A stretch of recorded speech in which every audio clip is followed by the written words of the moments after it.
سورۃ الحج۔ بسم اللہ الرحمن الرحیم۔ یا ایھا الناس اتقوا ربکم ان زلزلۃ الساعۃ شیء عظیم۔ یہ فزع الاکبر جس سے کہ ختم ہو رہی ہے سورہ انبیاء، اسی کے تذکرے سے یہ شروع ہو رہی ہے سورہ حج۔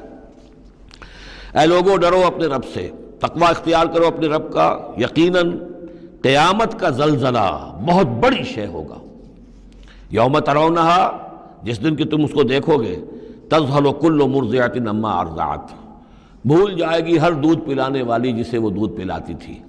یعنی واقعہ یہ ہے کہ حیوانات میں جو بھی دودھ پلانے والا کوئی جانور بھی ہو تو اسے بھی اپنے بچوں کے ساتھ جو انس ہوتا ہے، اور خاص طور پر انسانوں میں پھر ماں کی محبت اور شفقت اور ممتا جو ہے وہ اپنی جان دینے کو تیار ہوتی ہے، اپنے بچے کی آنس نہیں آنے دیتی۔ لیکن وہ سخت ایسا دن ہوگا، ایسی سختی ہوگی کہ دودھ پلانے والیاں اپنے دودھ پیتے بچوں کو بھول جائیں گی۔ وَتَضَعُ كُلُّ ذَاتِ حَمْلٍ حَمْلَهَا، اور دہشت کا عالم یہ ہوگا کہ ہر حاملہ کا حمل گر جائے گا۔ وَتَرَى النَّاسَ سُكَارَىٰ، اور تم دیکھو گے لوگوں کو کہ جیسے نشے میں ہیں، اس طرح کی ایک کیفیت ان پر طاری ہوگی، ایسے بے سدھ سے نظر آئیں گے جیسے کہ گویا کہ نشے میں، وَمَا هُم بِسُكَارَىٰ، حالانکہ وہ کسی نشے میں نہیں ہے، وَلَٰكِنَّ عَذَابَ اللَّهِ شَدِيدٌ، بلکہ اللہ کا عذاب بہت سخت ہے، اللہ کی طرف سے بڑی سخت یہ گھڑی آنے والی ہے جس سے کہ اللہ تعالیٰ اپنے مومن صادق بندوں کو بچا لے گا، جس کی کہ صراحت ہے حدیث کے اندر۔ وَمِنَ النَّاسِ مَن يُجَادِلُ فِي اللَّهِ بِغَيْرِ عِلْمٍ، لوگوں میں سے ایسے بھی ہیں جو اللہ کے بارے میں جھگڑتے ہیں، اللہ کی آیات کے بارے میں جھگڑتے ہیں، قرآن مجید کے احکام کے بارے میں جھگڑتے ہیں، جبکہ حال یہ ہے بغیر علم، نہ ان کے پاس کوئی علم ہے، وَيَتَّبِعُ كُلَّ شَيْطَانٍ مَرِيدٍ، اور وہ پیروی کر رہے ہوتے ہیں، صاف نظر آتا ہے کہ ہر سرکش شیطان کی پیروی کر رہے ہیں، ان کے عمل کو دیکھو تو مغرب کی نقالی کر رہے ہیں، ان کی ہر ایک چیز کی جو ہے انہوں نے اپنی زندگی میں اختیار کی ہوئی ہے، پورا جو ہے مغربی ان کے اوپر تہذیب کا غلبہ ہے، ساری اقدار، لیکن باتیں بڑھائیں گے قرآن کی طرف سے اور حدیث کی طرف سے، اور انکار حدیث ہے اور فلاں یہ ہے، اور قرآن کا تو نتیجہ یہ نکلتا ہے، وہ نہیں نکلتا ہے، اور یہ اجتہاد کیا جانا چاہیے، اور قرآن مجید جو ہے یہ تو اب کتاب جو ہے بوسیدہ ہو گئی ہے۔ یہ باتیں بھی کہی گئی ہیں کہ کوئی ایسا بھی ہمارا جو نظام ہونا چاہیے اجتہاد کا جو قرآن مجید کو بھی اوور رول کر سکے۔ یہ باقاعدہ رائے موجود ہے کہ قرآن مجید میں بھی جو صریح احکام آئے ہیں وہ بھی ایک خاص قوم کے لیے، خاص وقت کے لیے تھے، یہ ہمیشہ کے لیے نہیں ہے۔ تو بڑے بڑے دانشور، بڑے بڑے جو اسکالرز ہیں، بڑی بڑی ڈگریاں ان کے پاس ہیں، میک گل سے لے کر آئے ڈگریاں۔ ڈاکٹر فضل الرحمان صاحب آئے تھے تو میک گل سے ڈگری لے کر آئے تھے، جنہوں نے جو وحی کے بارے میں کہا تھا کہ یہ حضور کا بھی کلام کہا جا سکتا ہے، اس کو اللہ کا بھی کلام کہا جا سکتا ہے، باقی فرشتے کی کوئی حیثیت نہیں ہے۔ یہ ساری باتیں ڈاکٹر فضل الرحمان کہنے والے تھے۔ میک گل سے انہوں نے یہودیوں سے آ کر ڈگریاں حاصل کی تھی انہوں نے، اور انہوں نے جو بھی بہت سے اور دانشور بہت سے موجود ہیں اس وقت دنیا میں کہ جو ویسے سمجھے جاتے ہیں کہ بہت وہ اسلامی اسکالرز ہیں، ٹاپ کے اسکالرز ہیں، وائٹ ہاؤس میں بھی انہیں طلب کیا جاتا ہے۔ یہ جو سید حسین نصر ہیں، ایرانی ایک ہیں، اب وہ رہ گئے ہیں جن کا ڈنکا بج رہا ہے زیادہ، ورنہ پہلے یہ ہے کہ یہ دو تھے، سید حسین نصر بھی تھے اور ڈاکٹر فضل الرحمان بھی تھے پاکستان کے۔ لیکن وَمِنَ النَّاسِ مَن يُجَادِلُ فِي اللَّهِ بِغَيْرِ عِلْمٍ وَيَتَّبِعُ كُلَّ شَيْطَانٍ مَرِيدٍ كُتِبَ عَلَيْهِ، اس شیطان کے بارے میں تو یہ بات لکھ دی گئی ہے، طے کر دی گئی ہے، أَنَّهُ مَن تَوَلَّاهُ، کہ جو کوئی بھی اس کی دوستی اختیار کرے گا، فَأَنَّهُ يُضِلُّهُ، تو وہ اسے گمراہ کر کے رہے گا، وَيَهْدِيهِ إِلَىٰ عَذَابِ السَّعِيرِ، اور پہنچا کر رہے گا اسے اس جلانے والے دوزخ کے عذاب میں۔ یا ایھا الناس، اے لوگو، ان کنتم فی ریب من البعث، اگر تمہیں کوئی شک ہے کہ کیسے دوبارہ زندہ ہو جائیں گے، کیسے اٹھا لے گا اللہ تعالیٰ، کوئی تمہیں اشکال پیدا ہوتا ہے تو لو ہم تمہیں ایک مثال سے سمجھاتے ہیں۔ فَإِنَّا خَلَقْنَاكُم مِّن تُرَابٍ، سوچو ہم نے تمہیں مٹی سے پیدا کیا، اس لیے کہ باپ کے بھی جسم میں اگر نطفہ بنا ہے، منی بنی ہے، کہاں سے بنی ہے؟ خیر غذا کہاں سے آئی تھی اس کی؟ ساری غذا تو مٹی سے آئی ہے، زمین ہی سے آئی ہے، یہیں سے آئی ہے، وہ منرلز ہیں، وہ سب کچھ ہیں، گوشت کھایا ہے تو بکری نے جو کہاں سے غذا لی تھی؟ زمین سے کی تھی۔ تو تمہاری جو تخلیق ہے سب کی ابتدا میں جو ہے وہ مٹی سے ہے، من تراب ثم من نطفۃ، پھر وہ نطفے کی ایک شکل بنی، ثم من علقۃ، پھر تم ایک علقہ کی شکل میں تھے۔ اس علقہ کے بارے میں بعد میں عرض کروں گا، ابھی میں اس کا کوئی ترجمہ نہیں کر رہا۔ اس کا ترجمہ عام طور پر جو جمع ہوا خون کیا جاتا ہے، یہ ترجمہ صحیح نہیں ہے۔ ثم من مضغۃ، پھر یہ کہ وہ ایک لوتھڑے کی طرح تھا، گوشت کا ایک لوتھڑا سا تھا، مخلقۃ غیر مخلقۃ، پہلے اس پہ کوئی نشانات تھے ہی نہیں، پھر اس لوتھڑے کے اوپر نشانات آنے شروع ہوئے، معلوم ہوا کہ یہاں سے یہ بازو نکلیں گے، یہاں سے یہ ٹانگیں نکلیں گی، اسی کے اندر جو ہے یہ آثار شروع ہو گئے۔ لنبین لکم، تاکہ ہم تمہیں کھول کھول کر بیان کر دیں۔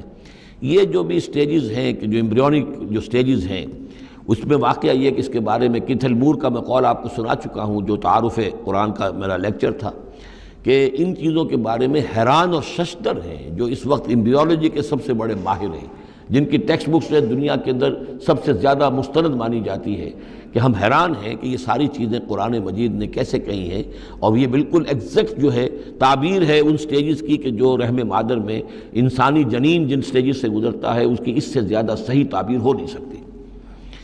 وَنُقِرُّ فِي الْأَرْحَامِ مَا نَشَاءُ، یہی مضمون چونکہ دوبارہ پھر آئے گا سورہ مومنون کے پہلے رکوع میں، تو میں وہاں اس کے بارے میں تفصیل سے عرض کروں گا۔ اور ہم ٹھہرائے رکھتے ہیں رحموں میں جو ہم چاہتے ہیں، یعنی رحم کے اندر پھر رحم مادر میں وہ حمل رہتا ہے، اب وہ حمل بیٹے کا ہوا ہے، بیٹی کا ہوا ہے، یا بیٹا یا بیٹی کو ذہین ہے، فتین ہے، خوبصورت ہے، کیسی ہے، صحیح ہے، سالم ہے، وہ ہمارا فیصلہ ہے۔ نقر فی الارحام ما نشاء الی اجل مسمی، ہم ٹھہرائے رکھتے ہیں رحموں میں جو ہم چاہتے ہیں ایک وقت معین تک، ثم نخرجکم طفلا، پھر ہم تمہیں نکالتے ہیں، وہ تم چھوٹے سے بچے ہوتے ہو، ثم لتبلغوا اشدکم، پھر تم اپنی پوری جوانی کو پہنچتے ہو، قوت کو پہنچتے ہو، ومنکم من یتوفی، تم میں سے وہ بھی ہیں کہ جو پہلے ہی ان کا انتقال ہو جاتا ہے، انہیں قبض کر لیا جاتا ہے، انہیں اللہ تعالیٰ لے جاتا ہے، ومنکم من یرد الی ارذل العمر، اور تم میں سے ایسے بھی ہوتے ہیں جو بڑی ہی نکمی ضعیفی کی عمر کو پہنچ جاتے ہیں، لکئی لا یعلم من بعد علم شیئا، کہ پھر وہ نہ جانے سب کچھ جاننے کے باوجود کچھ بھی۔ بڑھاپا آتا ہے تو ایسا آتا ہے، ڈیمنشیا بھی ہو جاتا ہے، ساری ذہنی صلاحیتیں ختم ہو جاتی ہیں، یادداشت زائل ہو جاتی ہے، پھر بچپن کی عادتیں عود کر آتی ہیں، لکئی لا یعلم من بعد علم شیئا، پھر یہ صورت بھی ہو جاتی ہے۔ یہ ارذل العمر ہے جس سے کہ حضور صلی اللہ علیہ وسلم نے اللہ کی پناہ مانگی ہے کہ اللہ اس سے پہلے اٹھا لے، اس سے پہلے کہ انسان اس کیفیت میں آ جائے کہ جس کا نقشہ یہاں کھینچا جا رہا ہے، لکئی لا یعلم من بعد علم شیئا۔ بڑا سقراط تھا، بقراط تھا، کچھ تھا، لیکن اب کیا ہو گیا ہے اس کو دیکھیے۔ وَمِنْكُمْ مَنْ يُرَدُّ إِلَىٰ أَرْذَلِ الْعُمُرِ، ان کے لیے دعا کر لیجیے، اللہم اغفر لہ وارحمہ وادخلہ فی رحمتک وحاسبہ حسابا یسیرا۔ ان سے ایک بہت بڑی خطا ہوئی ہے، رجم کی سزا کے بارے میں میں سورہ نور میں عرض کروں گا، لیکن اللہ تعالیٰ تمام خطاؤں کو معاف فرمانے والا ہے۔ اللہم اغفر لہ وارحمہ وادخلہ فی رحمتک وحاسبہ حسابا یسیرا، اللہم نور مرقدہ واکرم منزلہ والحقہ بعبادک الصالحین، آمین یا رب العالمین۔ وَمِنْكُمْ مَنْ يُتَوَفَّى وَمِنْكُمْ مَنْ يُرَدُّ إِلَىٰ أَرْذَلِ الْعُمُرِ لِكَيْ لَا يَعْلَمَ مِنْ بَعْدِ عِلْمٍ شَيْئًا وَتَرَى الْأَرْضَ، اب ایک تو نقشہ کھینچا انسانی زندگی کا، اس آپ مٹی سے چل کر تم کہاں سے کہاں پہنچ گئے، پھر فوت ہو کے پھر مٹی بن جاتے ہو۔ یہ جس کی یہ قدرت ہے، جس کی یہ خلاقی ہے، جو اس سارے نظام کو لے کر چل رہا ہے، تمہیں اس کے بارے میں کوئی شک ہے؟ اس کی قدرت کے بارے میں کوئی تمہیں یہ شبہ وارد ہو سکتا ہے کہ وہ دوبارہ پیدا نہیں کر سکتا؟ اچھا ایک اور مثال لے لو، وَتَرَى الْأَرْضَ حَامِدَةً، تم دیکھتے ہو زمین کو کہ پڑی ہوئی ہے، بے آب و گیا، خشک اور ویران، کئی زندگی کے آثار نہیں۔ فَإِذَا أَنزَلْنَا عَلَيْهَا الْمَاءَ اهْتَزَّتْ وَرَبَتْ، پھر جب ہم اس پر پانی برساتے ہیں تو وہ تازہ ہو جاتی ہے، اہتزاز، اور وہ اس میں جنبش ہو جاتی ہے، اہتزت۔ یہتزو جو آیا یہ لفظ پہلے ہم پڑھ چکے ہیں کہ جب حضرت موسیٰ کا عصا زمین پر انہوں نے رکھا تو وہ تو اب ہلنے لگا، حرکت کرنے لگا جیسے کہ سانپ حرکت کرتا ہے، تو زمین میں بھی حرکت پیدا ہو جاتی ہے، اس لیے کہ اب جو کونپلیں نکل رہی ہیں وہ حرکت کر رہی ہیں، وہ ادھر ادھر جو ہے، جو پہلے زمین پڑی ہوئی تھی ساکن، صامت، ساکن، بے آب و گیا، خشک، لیکن اس کے بعد اہتزت، اس کے اندر ایک حرکت پیدا ہوتی ہے، وہ ربت، وہ ابھرتی ہے، گویا کہ جیسے وہ گھاس یا سبزہ اوپر اٹھ رہا ہے، اور جیسے کہ فصل گویا کہ زمین اٹھ رہی ہے، وہ اٹھتی ہے، ابھرتی ہے، وَأَنبَتَتْ مِن كُلِّ زَوْجٍ بَهِيجٍ، اور ہر طرح کی قسم قسم کی تر و تازہ چیزیں جو ہیں وہ اگا دیتی ہے زمین۔ تو ذرا سوچو، زمین مردہ تھی، اللہ نے زندہ کر دیا۔ تمہارا اپنا معاملہ یہ ہے کہ مٹی سے لے کر اور تمہارے ایک انسان پورے بننے تک، یہ پھر کیسے شک کرتے ہو؟ تمہیں اللہ تعالیٰ کی قدرت میں بھی کوئی شک نہیں ہونا چاہیے۔ یہ تمہاری زندگی کا سائیکل چل رہا ہے اور یہ نباتاتی سائیکل چل رہا ہے ساتھ کے ساتھ، یہ چند مہینے کا ہوتا ہے، یہ تمہارا جو ہے یہ 60 70 80 برس کا ہے، اس کے علاوہ تو کوئی فرق نہیں۔ ذالک بان اللہ هو الحق، یہ اس لیے ہے کہ اللہ تعالیٰ الحق ہے، اس کے حق ہونے میں، برحق ہونے میں کسی شک و شبے کی گنجائش نہیں۔ وَأَنَّهُ يُحْيِي الْمَوْتَىٰ، اور یہ کہ وہ مردہ کو زندہ کرتا ہے، مردہ کو زندہ کرے گا، زمین تمہارے سامنے مردہ پڑی ہوتی ہے اور زندہ ہو جاتی ہے۔ وَأَنَّهُ عَلَىٰ كُلِّ شَيْءٍ قَدِيرٌ، اور یہ کہ وہ تو ہر چیز پر قادر ہے۔ وَأَنَّ السَّاعَةَ آتِيَةٌ، اور یہ کہ قیامت آ کر رہنی ہے، لا ریب فیہا، اس میں کسی شک و شبے کی گنجائش نہیں۔ وَأَنَّ اللَّهَ يَبْعَثُ مَن فِي الْقُبُورِ، اور یقیناً اللہ تعالیٰ اٹھائے گا ان کو جو قبروں کے اندر ہے، بعث بعد الموت ہو کر رہے گا۔ وَمِنَ النَّاسِ مَن يُجَادِلُ فِي اللَّهِ بِغَيْرِ عِلْمٍ وَلَا هُدًى وَلَا كِتَابٍ مُنِيرٍ، اور لوگوں میں سے کچھ ایسے بھی ہیں جو اللہ کے بارے میں، اللہ کی باتوں کے بارے میں، اللہ کی صفات کے بارے میں، ذات خداوندی کے بارے میں جھگڑتے ہیں، بحثیں کرتے ہیں، نزاع کرتے ہیں، نہ ان کے پاس علم ہے، بغیر علم ولا ہدن، نہ کوئی ہدایت ہے، ولا کتاب منیر، نہ کوئی روشن کتاب ہے جس سے وہ رہنمائی لے رہے ہوں۔ ثانی عطفہ، وہ اپنی گردن کروٹ اپنی موڑ کر چل دیتا ہے، آیات سنتا ہے، اللہ کی کلام کو سنتا ہے، پھر ذرا وہ اپنی کمر کو موڑتا ہے، بل دیتا ہے، چل دیتا ہے، لیضل عن سبیل اللہ، تاکہ گمراہ کرے لوگوں کو اللہ کے راستے سے۔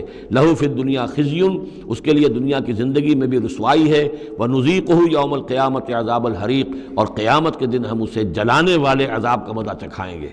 ذالک بما قدمت یداک، اور یہ سب کچھ ہے تیرے اپنے دونوں ہاتھوں کے کرتوتوں کی وجہ سے، جو بھیجا ہے تیرے دونوں ہاتھوں نے، بما قدمت یداک، وان اللہ لیس بظلام للعبید، اور یقیناً اللہ تعالیٰ تو اپنے بندوں پر ظلم کرنے والا نہیں ہے۔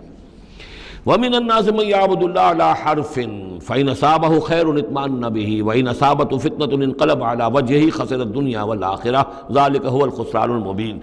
لوگوں میں سے کچھ ایسے بھی ہیں جو اللہ تعالیٰ کی بندگی کرتے ہیں کنارے کنارے، بچ بچ کر۔ یہ وہ روگ جس کو کہا گیا فی قلوبہم مرض، جن کے دلوں میں روگ ہوتا ہے۔ ایک وہ لوگ ہوتے ہیں کہ حق کو قبول کیا، پھر ہرچہ بعد آباد منجدھار میں پھر وہ چھلانگ لگاتے ہیں، ہرچہ بعد آباد ماں کشتی دراب انداختے، ہم نے حق کو قبول کیا، اس کشتی کو ہم نے پانی میں ڈال دیا ہے، اب یہ کشتی تیرے گی تو ہم تیریں گے، یہ ڈوبتی ہے تو ہم ڈوبنے کے لیے تیار ہیں۔ ایک وہ ہیں جو چاہتے بھی ہیں حق کے ساتھ چلنا، لیکن کنارے کنارے گہرے پانی میں نہیں جانا چاہتے، خطرات مول نہیں لینا چاہتے، اپنے لیے جان اور مال جو ہے اس کو بچا بچا کر، وہ جو اقبال نے کہا تو بچا بچا کے نہ رکھ اسے تیرا آئینہ ہے وہ آئینہ کہ شکست ہو تو عزیز تر ہے نگاہ آئینہ ساز میں۔ لیکن یہ کچھ لوگ بچ بچ کر چلنا چاہتے ہیں، کوئی گردن نہ پہنچ جائے، کوئی نقصان نہ ہو جائے، کوئی ہمیں قربانی نہ دینی پڑے۔ وَمِنَ النَّاسِ مَن يَعْبُدُ اللَّهَ عَلَىٰ حَرْفٍ، کنارے ساتھ، فَإِنْ أَصَابَهُ خَيْرٌ اطْمَأَنَّ بِهِ، اگر خیر آئے تو مطمئن رہیں گے، وَإِنْ أَصَابَتْهُ الْفِتْنَةُ انقلب عَلَىٰ وَجْهِهِ، اور اگر کوئی فتنہ آ گیا، آزمائش آ گئی، کوئی قربانی کا وقت آ گیا، پکار آ گئی، نکلو اللہ کی راہ میں اور لاؤ اللہ کی راہ میں، تو وہ اپنے چہروں کے بل اوندھے گر جاتے ہیں۔ خسرت دنیا والآخرہ، یہ خسارہ ہے، یہ گھاٹا ہے، یہ نقصان ہے دنیا اور آخرت دونوں کا۔ ذالک هو الخسران المبین، اور یہ بہت ہی نمایاں اور واضح تباہی ہے۔ ایک میں بات عرض کرنی رہ گئی ہے کہ سورہ حج کے بارے میں بعض جگہ آپ نے دیکھا ہوگا لکھا ہوا کہ یہ اس کو مدنی بھی مانا گیا ہے، لیکن یہ واقعہ ہے کہ اس سورہ مبارکہ کے اندر بعض آیات ایسی ہیں کہ جو یا تو مدنی ہیں، اور بعض آیات کے بارے میں مجھے پھر وہ ایک قول مل گیا تھا حبر الامہ حضرت عبداللہ ابن عباس رضی اللہ تعالی عنہما کا، وہ میں بعد میں انشاءاللہ وہ کل ہم پڑھیں گے۔ وہ آیات نازل ہوئی ہیں اثناء سفر ہجرت میں۔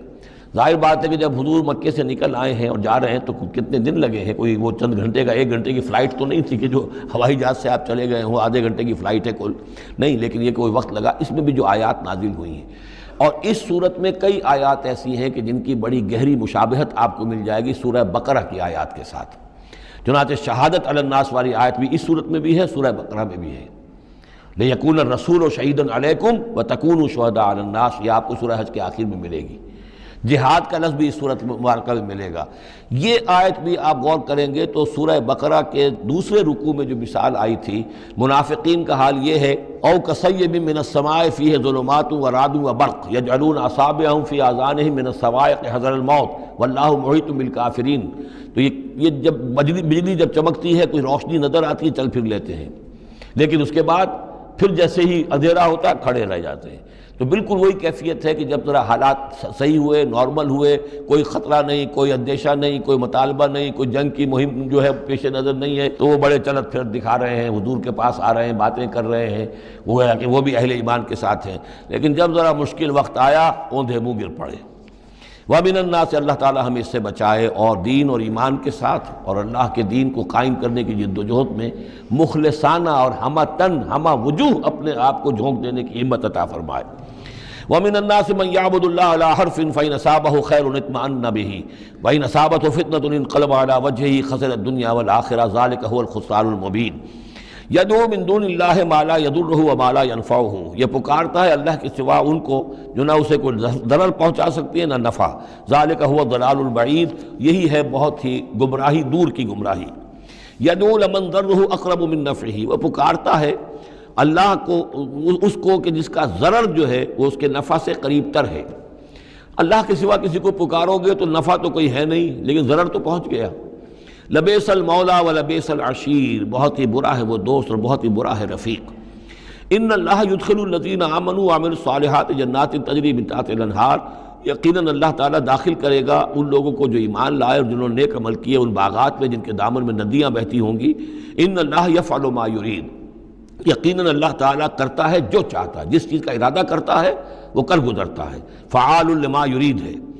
من کان یظن ان لن ینصرہ اللہ فی الدنیا والآخرۃ فلیمدد بسبب من السماء ثم لیقطع فلینظر ہل یذہبن کیدہ ما یغیظ۔ یہ آیت مشکلات القرآن میں سے ہے، بہت سے مختلف انداز میں اس کی تعبیرات کی گئی ہیں، لیکن میرا دل ٹھکا ہے اسی تعبیر پر کہ جو موضح القرآن میں شاہ عبد القادر دہلوی رحمۃ اللہ علیہ نے کی ہے، اور میں اسی کو وضاحت کے ساتھ پیش کر رہا ہوں۔ جو شخص دین کے لیے خدمت کر رہا ہو، دین کے لیے لگا ہوا ہو، کام کے اندر داعی ہے یا اس کسی داعی کے ساتھ ہے، اب اس کے لیے یہ ہوتا ہے کہ ایک تو امید ہوتی ہے کہ اللہ کی مدد آئے گی، آج نہیں تو کل آئے گی، کل نہیں تو پرسوں آئے گی۔ اگر کسی وجہ سے انسان حالات کو دیکھ کر اتنا مایوس ہو جائے کہ اللہ کی مدد کی اسے امید نہ رہے، یہ چیز پھر اس کے لیے بہت بڑی ناکامی کا سبب بن جائے گی۔ امید پیوست رہ شجر سے امید بہار رکھ، اللہ سے مایوس نہیں ہونا چاہیے۔ نہ لا تقنطوا من رحمت اللہ، ٹھیک ہے دیر ہو جائے کوئی حرج نہیں، لیکن یہ کہ یہ اللہ کی مدد آئے گی، اللہ جو ہے نصرت فرمائے گا، اللہ تعالی ہماری مدد کرے گا۔ والذین جاہدوا فینا لنہدینہم سبلنا، جو لوگ ہماری راہ میں محنت کریں گے، جدوجہد کریں گے، ہم لازماً انہیں اپنے راستے دکھائیں گے۔ یہ اللہ کا پختہ وعدہ ہے، ان وعدوں پر یقین رکھنا چاہیے۔ لا انک لا تخلف المیعاد، اے اللہ ہمیں یہ اندیشہ نہیں ہے کہ تو اپنا وعدہ پورا نہیں کرے گا، خلاف کرے گا، ہاں ہمیں اندیشہ ہوتا ہے کہ ہم تیرے وعدوں کے مصداق بن سکیں گے یا نہیں، ان کا مصداق بننے کی شرائط پوری کر سکیں گے کہ نہیں۔ یہ کیفیت بندے کی رہنی چاہیے، اللہ تعالیٰ کی مدد سے اور اللہ تعالیٰ کی نصرت سے مایوس کبھی نہیں ہونا چاہیے۔ تو اس کی ایک مثال دی ہے کہ اگر کوئی شخص کسی رسی کے ساتھ کہیں اوپر سے ایک رسی ہے اس کو اس نے پکڑا ہوا ہے، تو تب تک تو یہ کہ تھاما ہوا ہے، یہ اللہ تعالیٰ کے ساتھ ہے نا، حبل اللہ حبل اللہ، یہ قرآن جو ہے القرآن حبل اللہ الممدود من السماء الی الارض۔ اسی طرح امید اللہ سے رکھنا، رجا رکھنا، یہ بھی گویا کہ ایک معنوی رسی ہے کہ جو اللہ تعالیٰ کے ساتھ ہمیں جوڑے ہوئے ہے۔ جب تک یہ رسی رہے گی ہمیں سہارا رہے گا، جب یہ رسی کاٹ دیں گے ہم، وہ امید منقطع کر دیں گے، تو سوائے اس کے اور کیا ہوگا کہ زمین پر رودے منہ گر جائیں گے۔ من کان یظن ان لن ینصرہ اللہ فی الدنیا والآخرہ، جس شخص کا یہ گمان ہو جائے کہ اللہ ہرگز مدد نہیں کرے گا اس کی دنیا میں اور نہ آخرت میں، فلیمدد بسبب من السماء، اسے چاہیے کہ ذرا ایک رسی آسمان کی طرف تانے، ثم لیقطع، پھر کاٹ دے، اسے توڑ دے، فلینظر هل یذهبن کیدہ ما یغیظ، پھر دیکھے کہ اس سے اس کا جو غصہ ہے اندر کا، اس میں جو مایوسی کی آگ جل رہی ہے اس میں کوئی کمی ہوئی۔ یعنی جب تک وہ رسی ہے کچھ نہ کچھ امید تو رہے گی، تو اس امید جو ہے اللہ پر اور اللہ کی نصرت اور اللہ کے وعدوں پر جو یقین ہے اس کو برقرار رکھو، یہ تمہیں سہارا دے گی۔ وَكَذَلِكَ أَنزَلْنَاهُ آيَاتٍ بَيِّنَاتٍ، اسی طرح ہم نے اتارا ہے اس قرآن کو روشن اور کھلی باتوں کی شکل میں۔ وَأَنَّ اللَّهَ يَهْدِي مَن يُرِيدُ، اور اللہ تعالیٰ ہدایت دیتا ہے جس کو چاہتا ہے، یا اللہ تعالیٰ ہدایت دیتا ہے جو چاہتا ہے کہ اس کو ہدایت ملے۔ ان الذین آمنوا والذین ہادوا والصابئین والنصارى، یقیناً وہ لوگ جو مسلمان ہیں، ایمان لائے ہیں محمد پر صلی اللہ علیہ وسلم، والذین ہادوا، اور جو یہودی ہوئے، والصابئین، اور جو صابی ہیں، والنصارى، اور جو یہ عیسائی ہیں، والمجوس، اور مجوس ہیں ایرانی، والذین اشرکوا، اور جن لوگوں نے شرک کی روش اختیار کی، ان اللہ یفصل بینہم یوم القیامہ، یقیناً اللہ فیصلہ کرے گا ان کے مابین قیامت کے دن۔ ان اللہ علی کل شیء شہید، یقیناً اللہ تعالیٰ ہر چیز پر خود گواہ ہے، ہر چیز اس کے سامنے نگاہوں میں موجود ہے۔ الم تر ان اللہ یسجد لہ من فی السماوات ومن فی الارض، یہ آیت بڑی عجیب ہے اس اعتبار سے کہ اس میں آپ تصور کریں گے تو اوپر سے نیچے کی طرف آ رہا ہے۔ کیا تم نے دیکھا نہیں اللہ کے سامنے سربسجود ہے ہر وہ شے جو آسمان میں ہے اور وہ سب وہ چیزیں جو زمین میں ہیں، وہ تمام مخلوقات جو آسمان میں ہیں اور وہ تمام مخلوقات جو زمین میں ہیں، والشمس ہو اور سورج بھی سربسجود ہے، والقمر ہو اور چاند بھی، والنجوم ہو اور تارے بھی، پھر نیچے اتریے والجبال ہو اور پہاڑ، زمین پر سب سے اونچی چیزیں پہاڑ ہیں، والشجر ہو اور درخت، والدواب ہو اور یہ تمام جو بھی چوپائے چل رہے ہیں زمین کے اوپر حیوانات، وکثیر من الناس اور لوگوں میں سے بھی بہت سے۔ لوگوں میں سے تفریق ہے کہ کچھ باغی ہو گئے ہیں، باقی تو یہ ساری مخلوقات اللہ کے قانون کی پابند ہیں، قانون تکوینی کے اندر ہے، یہ اللہ کی بندگی کر رہی ہیں، یہ سجدے میں ہے، ہر شے اللہ کے سامنے سربسجود ہے۔ ہاں انسانوں کے اندر بغاوت بھی ہے، انسانوں میں سے کچھ لوگ وہ ہیں کہ جنہوں نے سورج کو پوجنا شروع کر دیا، سورج اللہ کو پوج رہا ہے اور وہ سورج کو پوج رہے ہیں، چاند کو پوجنا شروع کر دیا، درختوں کو پوجنا شروع کر دیا، جانوروں کو پوجنا شروع کر دیا، یہاں تک کہ اعضائے تناسل کو پوجنا شروع کر دیا۔ ہندوؤں کے اندر تو یہ بھی ہے، یہ پوجا ہوتی ہے۔ تو یہ ہے ان لوگوں کی گراوٹ۔ انسانوں میں سے اللہ تعالیٰ جس کو ہدایت دے دیتا ہے، معرفت حاصل ہو جاتی، پھر وہ اسی کے سامنے سربسجود ہوتے ہیں۔ وَكَثِيرٌ حَقَّ عَلَيْهِ الْعَذَابُ، لیکن بہت سے ایسے ہیں کہ جو عذاب الہی کے مستحق ہو جاتے ہیں۔ وَمَن يُهِنِ اللَّهُ فَمَا لَهُ مِن مُكْرِمٍ، اور جنہیں اللہ تعالیٰ ہی رسوا کر دے، ذلیل کر دے، اب اس کو عزت دینے والا کوئی نہیں ہے۔ جنہوں نے اپنے آپ کو ذلیل کیا، مخلوقات کے سامنے جھک گئے، انہوں نے ان کو اپنا معبود بنا لیا، جبکہ اللہ تعالیٰ کے سامنے ساری کی ساری مخلوقات جو ہیں وہ تو اللہ کی بندگی میں ہے، اور اللہ نے تو اسے بنایا تھا خلیفۃ اللہ فی الارض، اسے مقام یہ عطا کیا تھا، مسجود ملائک بنایا تھا۔ اب جو اپنی اس تمام عظمت سے خود ہی مستعفی ہو گیا اور وہ مخلوقات کے سامنے جھک رہا ہے، فما لہ من مکرم، تو پھر اسے اب اس کا اکرام کرنے والا اور اسے عزت دینے والا کوئی نہیں۔ ان اللہ یفعل ما یشاء، یقیناً اللہ کرتا ہے جو چاہتا ہے۔ آیت سجدہ ہے، سجدہ کر لیجیے۔ ھذان خصمان اختصموا فی ربہم، یہ دو گروہ ہیں ایک دوسرے کے مقابل میں جو اپنے رب کے بارے میں جھگڑ رہے ہیں۔ ایک وہ ہیں جو ایمان لے آئے ہیں۔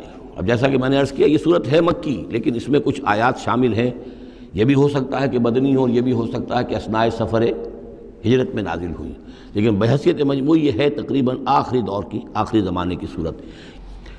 ھذان خصمان، اب ظاہر بات ہے مکے میں دو گروہ بالکل نمایاں ہو چکے تھے، ایک وہ جو حضور پر ایمان لائے اور ایک وہ کہ جو اڑے ہوئے ہیں۔ اختصموا فی ربہم، یہ اپنے رب کے بارے میں جھگڑ پڑے ہیں۔ فالذین کفروا، تو جو اللہ سے کفر کر رہے ہیں، انکار کر رہے ہیں، قطعت لہم ثیاب من نار، ان کے کپڑے کاٹے جائیں گے، بنائے جائیں گے، جیسے درزی جو ہے پہلے وہ کترتا بیوتتا ہے پھر سیتا ہے، تو ان کے لیے جو بنائے جائیں گے کپڑے وہ آگ کے ہوں گے۔ قطعت لہم ثیاب من نار، بیوتے جائیں گے، قطع کیے جائیں گے ان کے لیے کپڑے آگ کے۔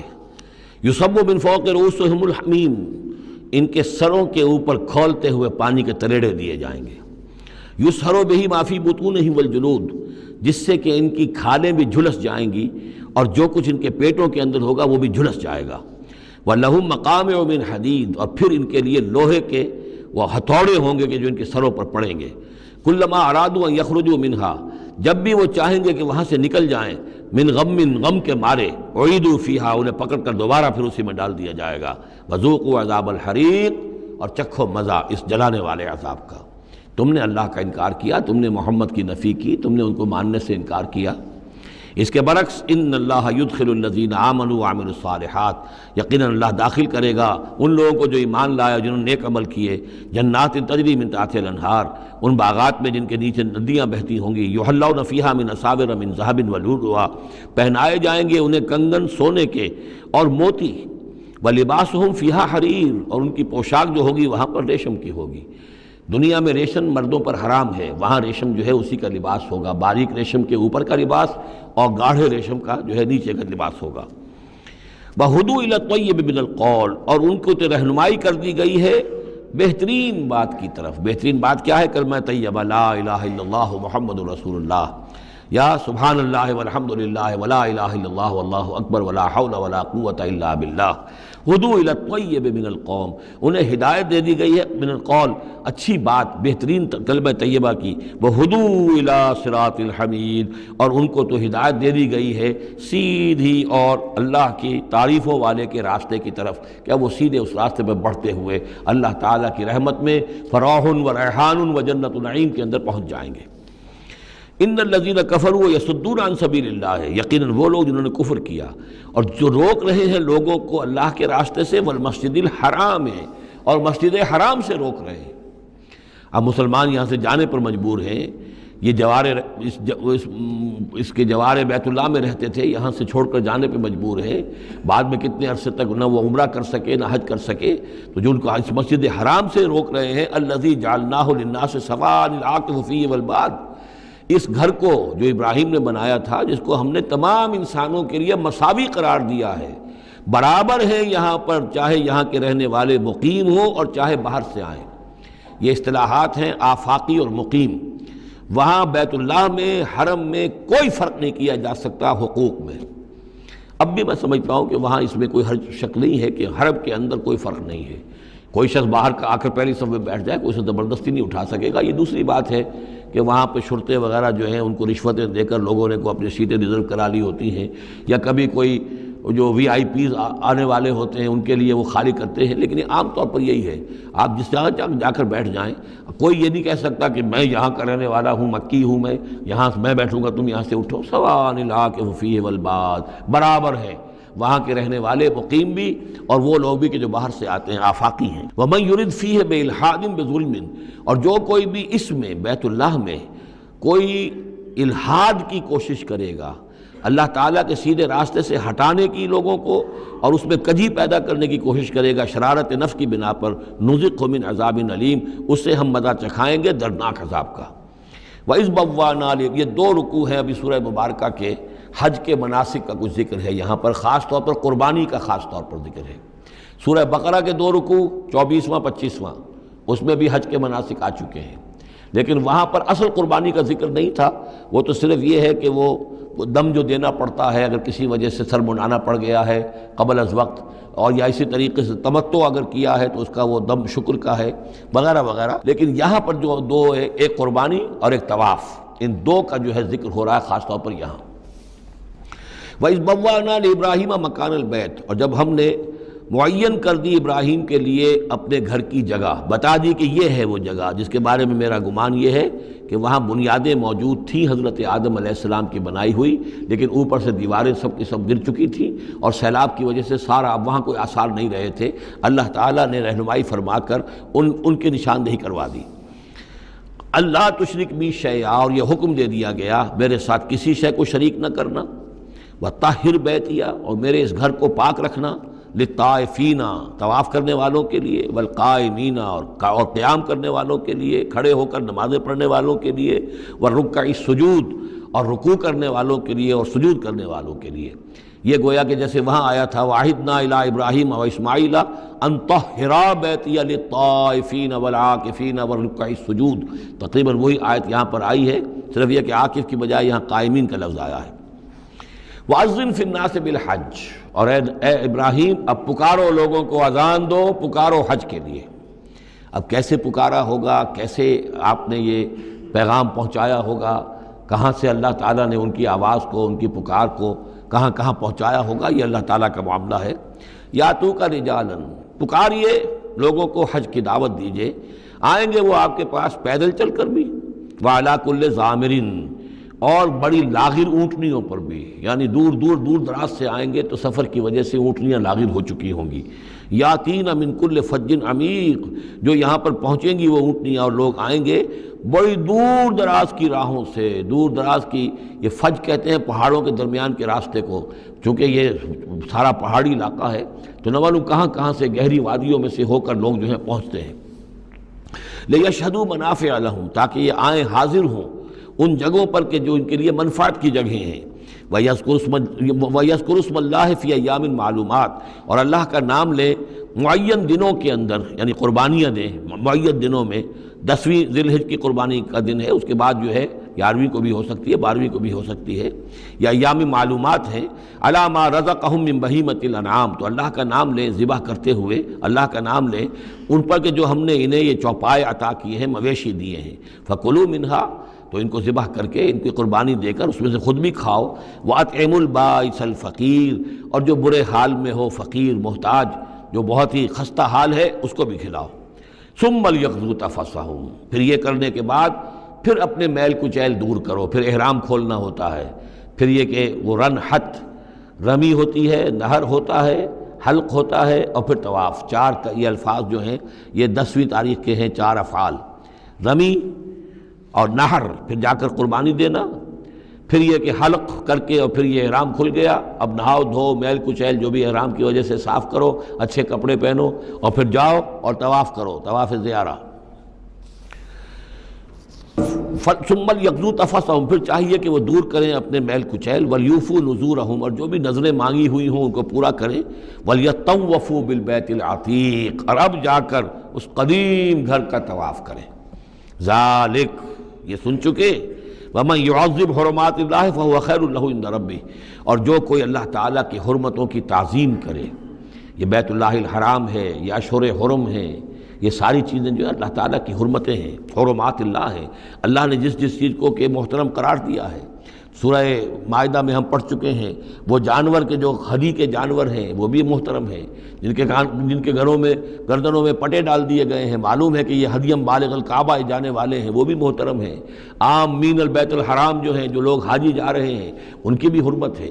تو جو بھی من یعظم حرمات اللہ ہے، جو کوئی بھی اللہ تعالیٰ کی حرام کی ہوئی شے، محترم ٹھہرائی ہوئی چیزوں کی تعظیم کرے گا، فہو خیر لہ عند ربہ، تو وہ اسی کے لیے بہتر ہوگا، اس کا اجر و ثواب اسے ملے گا اپنے رب کے پاس۔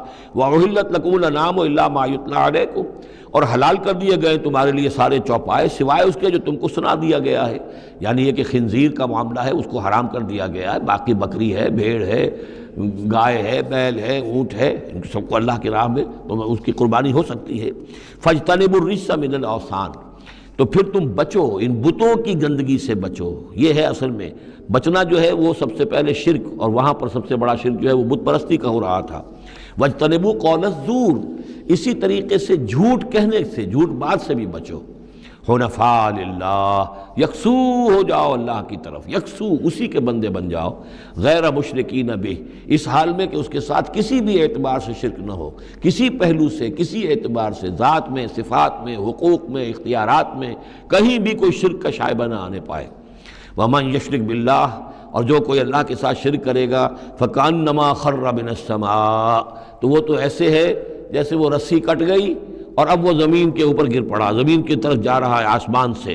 کوئی شخص ہے جو آسمان سے کسی بلند چیز سے کسی رسی کے ساتھ لٹکا ہوا ہے، وہاں سے گر گیا یا رسی کٹ گئی، اب جو گر رہا ہے فَكَأَنَّمَا خَرَّ مِنَ السَّمَاءِ فَتَخْطَفُهُ الطَّيْرُ، اب یا تو یہ کہ وہ جو پرندے ہیں وہ اسے اچک کر لے جائیں، کوئی باز آئے اور پکڑ کر لے جائے، کوئی اور ہو، جو بھی یہ بڑے بڑے جانور ہوتے ہیں کہ جو شکار کرتے ہیں پرندوں کا، تخطفہ الطیر، پرندے اس کو اڑا کر لے جائیں، اور تہوی بہ الریح، یا یہ کہ پھر ہوا ان کو لے جا کر گرائے فی مکان صحیح، کسی دور کی جگہ میں کوئی ہوا جو ہے جھونکا اس کو لے جائے اور کسی کھائی میں جا کر گرا دے۔ یہ معاملہ ہے اس شخص کا جو اللہ کے ساتھ شرک کرتا ہے، اس کے پاس کوئی سہارا نہیں رہا۔ اب توحید والا جو ہے وہ ایک سہارے پر قائم ہے۔ قول ثابت بالحیات الدنیا، یہ جو ہم ثبات عطا کرتے ہیں اہل ایمان کو، بالقول ثابت فی الحیات الدنیا، دنیا کی زندگی میں۔ ذالک، یہ تم نے سن لیا، یہ احکام تم نے سن لیے۔ ومن یعظم شعائر اللہ، پھر سن لو جو اللہ کے شاعر کی تعظیم کرے گا، فإنها من تقوی القلوب، تو یقیناً یہ دلوں کے تقوی کی بات ہے۔ ان تمام چیزوں کی ہم پڑھ چکے ہیں سورہ بقرہ میں، ان الصفا والمروۃ من شعائر اللہ، بیت اللہ شعیرہ ہے، اور وہ مقام ابراہیم شعیرہ ہے، صفا اور مروہ جو ہے شعیرہ ہیں۔ شعیر وہ چیز ہے کہ جس سے اللہ تعالیٰ کی بندگی کا شعور پیدا ہو، ان کے ساتھ وہ چیزیں وابستہ ہیں، وہ تاریخ ان کی ہے کہ جس کے حوالے سے پھر یہ کہ اللہ تعالیٰ کا شعور جو ہے انسان کے اندر پیدا ہوتا ہے، اس کی ذات کا، صفات کا۔ لَكُمْ فِيهَا مَنَافِعُ إِلَىٰ أَجَلٍ مُّسَمًّى، یہ جو جانور ہیں اس کی قربانی کے، تمہارے لیے ان میں نفع ہے ایک اجل مسمہ تک، یعنی یہ نہیں ہے کہ قربانی کا جانور ہے تو اس کے اوپر سواری نہیں کر سکتے، سواری کر سکتے ہو۔ قربانی کا جانور ہے تو اس کا دودھ پی سکتے ہو، اگر وہ گائے ہے درمیان میں، اگر کوئی دودھ ہے یا بکری ہے لے کے جا رہے ہو تو اس کا دودھ پی سکتے ہو۔ منافع الی اجل مسمى، ایک وقت معین تک کے لیے۔ ثم محلها الی بیت العتیق، پھر ان کا جو اصل مقام ہے جہاں انہیں لے جا کر پیش کر دینا ہے وہ ہے بیت العتیق، یعنی اللہ کا گھر۔ اللہ کا گھر کا جو منہر ہے پھر اس کو وسیع کر کے، اور منا کی وادی میں ایک بہت بڑی جگہ ہے، ورنہ اس سے پہلے جو ہے یہ مروہ کی جو پہاڑی ہے، صفا اور مروہ، مروہ کے پاس جو ہے یہ قربان گاہ تھی، مروہ ہی سے وہ وادی شروع ہو جاتی ہے کہ جس پر کچھ آگے چل کر وہ منا کا پورا آتا ہے، اب یہ منہر جو ہے وہ ادھر ایکسٹینڈ کر دیا گیا ہے۔ وَلِكُلِّ أُمَّةٍ جَعَلْنَا مَنسَكًا، اور ہم نے ہر امت کے لیے ایک قربانی کا نظام مقرر کیا، لِيَذْكُرُوا اسْمَ اللَّهِ عَلَىٰ مَا رَزَقَهُم مِّن بَهِيمَةِ الْأَنْعَامِ، تاکہ وہ اللہ کا نام لیا کریں ان مویشیوں پر کہ جو ہم نے انہیں عطا فرمائے ہیں۔ فَإِلَٰهُكُمْ إِلَٰهٌ وَاحِدٌ، تو جان لو تمہارا الہ ایک ہی اللہ ہے، واحد۔ فَلَهُ أَسْلِمُوا، اس کے سامنے سر تسلیم خم کرو، اس کی اطاعت قبول کرو۔ یعنی یہ ایسا نہ ہو کہ بس قربانی تو ہو رہی ہے، باقی سب حرام خوریاں ہو رہی ہیں، 10-10 ہزار 20-20 ہزار کا جانور لے کر اور اس کے فوٹو کھنچوا کر اخبارات میں شائع کیے جا رہے ہیں، ہے سارا حرام خوری کا نتیجہ۔ تو یہ تو کوئی قربانی نہیں ہے، یہ اللہ تعالیٰ کے ہاں قبول نہیں ہے، چاہے وہ 1 لاکھ کا جانور ہو لیکن ہو اسلام کے ساتھ۔ فَلَهُ أَسْلِمُوا، اس کی اطاعت تو قبول کرو، اس کے حلال اور حرام کے پابند تو ہو، اس کے حرام کردہ چیزوں سے منہ نہ مارو۔ وَبَشِّرِ الْمُخْبِتِينَ، اور اے نبی بشارت دے دیجئے مخبتین کو، اخبات کہتے ہیں جو اپنے آپ کو پست کر لیں اللہ کے سامنے، تواضع اور عاجزی اختیار کرنے والے۔ الَّذِينَ إِذَا ذُكِرَ اللَّهُ وَجِلَتْ قُلُوبُهُمْ، یہ جو سورہ انفال کے شروع میں الفاظ آئے تھے اس سے ملتے جلتے الفاظ ہیں۔ وہ کون لوگ ہیں؟ وہ لوگ مخبتین کہ جب اللہ کا ذکر کیا جائے تو ان کے دل لرز اٹھتے ہیں، کانپ اٹھتے ہیں۔ وَالصَّابِرِينَ عَلَىٰ مَا أَصَابَهُمْ، اور جو بھی کوئی تکلیف ان پر آئے، کوئی مصیبت آئے، کوئی ناگوار صورتحال درپیش ہو جائے تو اس پر صبر کرنے والے۔ وَالْمُقِيمِ الصَّلَاةِ، اور نماز کے قائم کرنے والے۔ وَمِمَّا رَزَقْنَاهُمْ يُنْفِقُونَ، اور جو کچھ ہم نے ان کو دیا ہے اس میں سے ہمارے لیے خرچ کرنے والے، ہماری رضا جوئی کے لیے، ہمارے دین کے لیے یا محتاجوں کے لیے انفاق کرنے والے۔ اللہم ربنا اجعلنا منہم وَالْبُدْنَ جَعَلْنَاهَا لَكُم مِّن شَعَائِرِ اللَّهِ، اور یہ جو قربانی کے جانور خاص طور پر اونٹ ہیں، ان کو ہم نے تمہارے لیے ان کو بھی شاعر بنا دیا، یہ بھی اللہ کے شاعر میں سے ہے، اس لیے کہ یہ اونٹ جو ہے ابھی اللہ کے نام پر قربان کیے جا رہے ہیں۔ لَكُم فِيهَا خیر، تمہارے لیے ان میں خیر ہے، بھلائی ہے۔ ظاہر بات ہے کہ ان کا بھی گوشت تم کھا سکو گے اور غریبوں کو کھلا سکو گے، لیکن یہ کہ ہیں وہ شاعر اللہ، اس لیے کہ وہ نامزد ہو چکے ہیں بیت اللہ کے لیے، اللہ کے لیے کہ یہ قربانی کے جانور ہیں کہ جن کو قربان کیا جانا ہے بیت اللہ کے قریب۔ فَاذْكُرُوا اسْمَ اللَّهِ عَلَيْهَا صَوَافَ، تو اس پر ان پر نام لیا کرو اللہ کا، ان کو کھڑا کر کے سیدھا، صواف صفے باندھ کر، قطار باندھ کر۔ یہ جو نقشہ ہے یہ خاص طور پر جو حجۃ الوداع میں حضور نے جو قربانی دی ہے تو 63 آپ نے اونٹ اپنے ہاتھ سے نہر فرمائے، کل 100، یہ 63 آپ نے اپنے ہاتھ سے نہر فرمائے۔ اور یہ آتا ہے روایات کے اندر، اب یہ چونکہ معاملہ حضور کا ہے اور اس میں ہمیں کسی شک و شبے کی گنجائش نہیں ہے کہ اب کھڑے ہوئے ہیں قطار میں، اور ایک اب نہر کرنے کا طریقہ بھی ہوتا ہے، برچھا مارا جاتا ہے اونٹ کی یہاں گردن میں، اس کو گرا کر ذبح کرنا آسان کام نہیں ہے، کھڑے ہوئے اونٹ کو برچھا لگایا جاتا ہے، یہاں اس کی جو بڑی وینز ہے خون کا فوارہ چھوٹتا ہے، جب خون بہت زیادہ بہہ جاتا ہے پھر وہ گرتا ہے ایک طرف، ایک پہلو کے اوپر، تو پھر اس کا معاملہ جو ذبح کرنے کا ہوتا ہے۔ تو حضور جیسے برچھا مارتے تھے اور اس کے بعد پھر اگلا اونٹ اپنی گردن خود آگے کرتا تھا۔ نہ شود نصیب دشمن کے شود ہلاک تیغت، سر دوستاں سلامت کی تو خنجر آزمائی، گویا کہ ان کے لیے خود ایک اعزاز تھا، اللہ نے شعور دیا ہے۔ وہ تو جو ایک سوکھی ہوئی لکڑی تھی جس کا سہارا لے کر حضور صلی اللہ علیہ وسلم وہ آپ خطبہ دیا کرتے تھے جمعے کا، پھر جب ممبر بنا دیا گیا اب وہ اس لکڑی جو ہے اس کا آپ سہارا نہیں لے رہے، تو پہلا دن جب تھا کہ آپ نے اس کا سہارا نہیں لیا اور آپ ممبر پر کھڑے ہو کر آپ نے جب خطبہ دیا ہے تو اس سوکھی لکڑی میں سے ایسی آواز آ رہی تھی جیسے کوئی بچہ بلک بلک کر رو رہا ہو کہ میری یہ سعادت آج ختم ہو گئی ہے، مجھے جو سعادت نصیب تھی کہ محمد الرسول اللہ صلی اللہ علیہ وسلم میرا سہارا لیا کرتے تھے، مجھ پر ٹیک لگایا کرتے تھے، یہ مجھ سے جاتی رہی فضیلت، بلک بلک کر رو رہا ہے۔ حنانہ اس کو کہتے ہیں، ستون حنانہ، اب بھی مسجد نبی میں ایک ستون ہے حنانہ، حنین کہتے ہی اس کو ہے کہ جس میں رقت ہو، بچہ رو رہا ہو، بلک رہا ہو تو یہ حنین ہے، تو حنانہ ہے وہ۔ اور اس کے لیے یہ نوٹ کر لیجیے، کہا ہے مولانا روم نے، فلسفی کو منکر حنانہ است، از حواس انبیاء بیگانہ است۔ پہلے فلسفی ہوتے تھے، آج سائنسدان جو انکار کرے گا کیسے ہو سکتا ہے سوکھی لکڑی میں سے بچوں کے سے رونے کی آواز آئے، کیسے مان لیں گے ہم؟ سر سید کیسے مانیں گے اس کو؟ نہیں مانیں گے کبھی بھی۔ تو فلسفی یا سائنسدان کو منکر حنانہ است، کہ وہ حنانہ کا انکار کرتا ہے، از حواس انبیاء بیگانہ است، اس لیے کہ انبیاء کے معاملات کو وہ جانتا نہیں ہے، وہ عام لوگوں پر قیاس کر رہا ہے۔ فاذکروا اسم اللہ علیہا صواف، تو لو اللہ کا نام ان پر، ان کو نہر کرنے کے لیے انہیں صفوں میں کھڑا کر کے، فَإِذَا وَجَبَتْ جُنُوبُهَا، جب ان کے پہلو زمین پر ٹک جائیں، جب خون اتنا بہہ جاتا ہے، کمزور ہو جاتا ہے اونٹ، تو پھر وہ ایک طرف کو اپنی کروٹ کے بل زمین کے اوپر پڑ جاتا ہے۔ فَكُلُوا مِنْهَا، تو اب کھاؤ اس میں سے، اس کے گوشت کو، وَأَطْعِمُوا الْقَانِعَ وَالْمُعْتَرَ، اور کھلاؤ اس کو بھی جو قناعت کے ساتھ بیٹھا ہوا ہے، مانگتا نہیں پھر رہا ہے، سائل نہیں ہے، اس کے پاس کچھ نہیں ہے لیکن وہ مانگتا نہیں پھرتا، قانع، اور معتر جو بے قرار ہو گیا ہے، آتا ہے، سوال کر رہا ہے، مانگ رہا ہے، گوشت مانگ رہا ہے، اس کو بھی دو، اس کو بھی دو۔ کذالک سخرناہا لکم لعلکم تشکرون، اسی طرح تو ہم نے اتنے بڑے جانور کو تمہارے لیے مسخر کر دیا ہے، اونٹ جیسے جانور کو، اور وہ کھڑا ہوتا ہے تم برچھا مارتے اس کو، سخرناہا لکم لعلکم تشکرون، تاکہ تم اللہ کا شکر ادا کرو۔ لن ینال اللہ لحومہا ولا دماؤہا، اب یہ ہے اصل شے، اللہ تک نہ ان کے گوشت پہنچتے ہیں نہ خون پہنچتا ہے، ولیکن ینالہ التقوی منکم، ہاں اگر پہنچتا ہے اس تک تو تقوی اگر ہے تمہارے اندر تو اللہ تک پہنچ جائے گا۔ یعنی یہ کہ ایک یہ رسومات ہے، ظاہری شکل ہے، ظاہری شکل اصل دین نہیں ہے، اگرچہ اس کے بغیر بھی تو حقیقت جو ہے وہ کسی نہ کسی حیول ہی میں ظاہر ہوگی، کوئی نہ کوئی اسے پیکر چاہیے، تو ان عبادات کا پیکر بھی اہم ہے، لیکن صرف پیکر کو نہ سمجھیں، ظاہر کو نہ سمجھیں، اصل شے اس کی روح ہے، روح تقوی۔ وہ جو علامہ اقبال نے کہا ہے کہ رہ گئی رسم ازاں روح بلالی نہ رہی، فلسفہ رہ گیا تلقین غزالی نہ رہی، اور نماز و روزہ و قربانی و حج یہ سب باقی ہیں، تو باقی نہیں ہے۔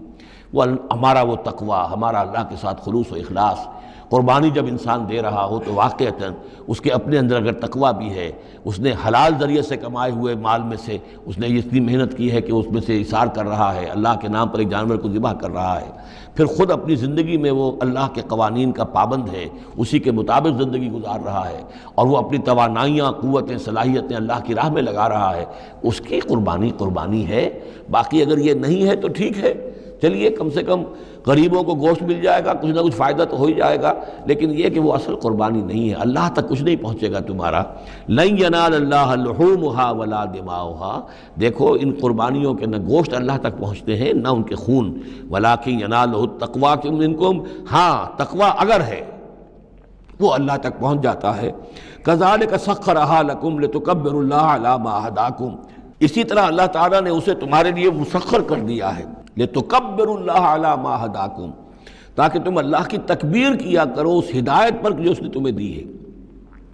دیکھیے دو عیدیں ہیں ہماری، عید الفطر جو رمضان کے بعد آتی ہے، ایک عید الاضحیٰ ہے جو حج کے ساتھ منسلک ہے، وہاں بھی ہم نے رمضان مبارک کے بارے میں جو آیات آئی ہیں سورہ بقرہ کے 23ویں رکوع میں، وہاں بھی لتکبروا اللہ علی ما ھداکم ولعلکم تشکرون، شہر رمضان الذی انزل فیہ القرآن ھدی للناس وبینات من الھدی والفرقان فمن شہد منکم الشہر فلیصمہ فمن کان مریضا او علی سفر فعدۃ من ایام اخر یرید اللہ بکم الیسر ولا یرید بکم العسر ولتکملوا العدۃ ولتکبروا اللہ علی ما ھداکم ولعلکم تشکرون، وہی الفاظ یہاں ہیں، لتکبروا اللہ علی ما ھداکم، تاکہ تم تکبیر کرو، اللہ کی تکبیر کرو۔ اسی لیے عیدین کے لیے جاتے آتے ہوئے تکبیر، اور اس کو بھی بڑا بلند آواز سے، جاتے آتے راستہ بدلنا، پھر نماز جو دوگانہ ہے عید کی اس میں اضافی تکبیرات ہیں، لتکبروا اللہ علی ما ھداکم ولعلکم تشکرون پر تو وہ آیت ختم ہوئی ہے، وبشر المحسنین، اور اے نبی ان لوگوں کو آپ بشارت دے دیجئے جو اسلام اور ایمان اور تقوی کی منزلیں طے کرتے ہوئے درجہ احسان تک پہنچنے کی کوشش کرتے ہیں اور پہنچ جاتے ہیں۔ اللہم ربنا اجعلنا منہم، اللہم ربنا اجعلنا منہم۔ ان اللہ یدافع عن الذین آمنوا ان اللہ لا يحب كل خوان کفور۔ اذن للذین یقاتلون بانہم ظلموا وان اللہ علی نصرہم لقدیر۔ الذين اخرجوا من ديارهم بغير حق الا ان يقولوا ربنا الله ولولا دفع الله الناس بعضهم ببعض لهدمت صوامع وبيع وصلوات ومساجد يذكر فيها اسم الله كثيرا ولينصرن الله من ينصره ان الله لقوي عزيز۔ الذين إن مكناهم في الأرض أقاموا الصلاة وآتوا الزكاة وأمروا بالمعروف ونهوا عن المنكر ولله عاقبة الأمور صدق الله العظيم رب اشرح لي صدري ويسر لي أمري واحلل عقدة من لساني يفقهوا قولي اللهم ربنا ألهمنا رشدنا وأعذنا من شرور أنفسنا اللهم أرنا الحق حقا وارزقنا اتباعه وأرنا الباطل باطلا وارزقنا اجتنابه اللهم وفقنا لما تحب وترضى اللهم ربنا آنس وحشتنا في قبورنا وارحمنا بالقرآن العظيم اللهم اجعله لنا إماما ونورا وهدى ورحمة اللهم ذكرنا منه ما نسينا وعلمنا منه ما جهلنا وارزقنا تلاوته آناء الليل وآناء النهار واجعله لنا حجة يا رب العالمين آمین۔ یہ بات میں عرض کر چکا ہوں کہ سورہ حج کے بعض مضامین بہت مشابہ ہیں سورہ بقرہ سے۔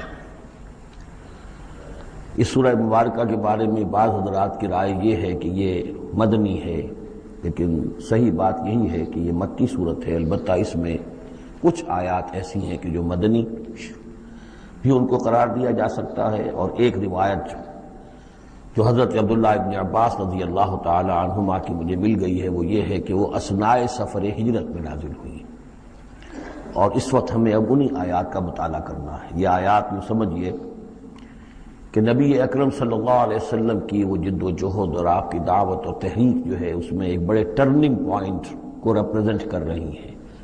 یہ ایک بڑا فیصلہ کن موڑ ہے آپ کی جد و جہد میں۔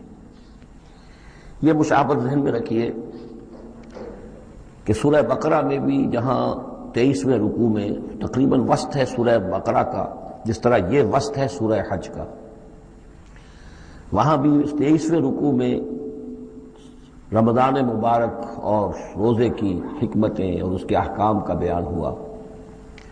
24ویں رکوع سے قتال فی سبیل اللہ اور اس کے ساتھ ہی حج کے دو جو رکوع ہیں مناسک حج پر مشتمل ہیں۔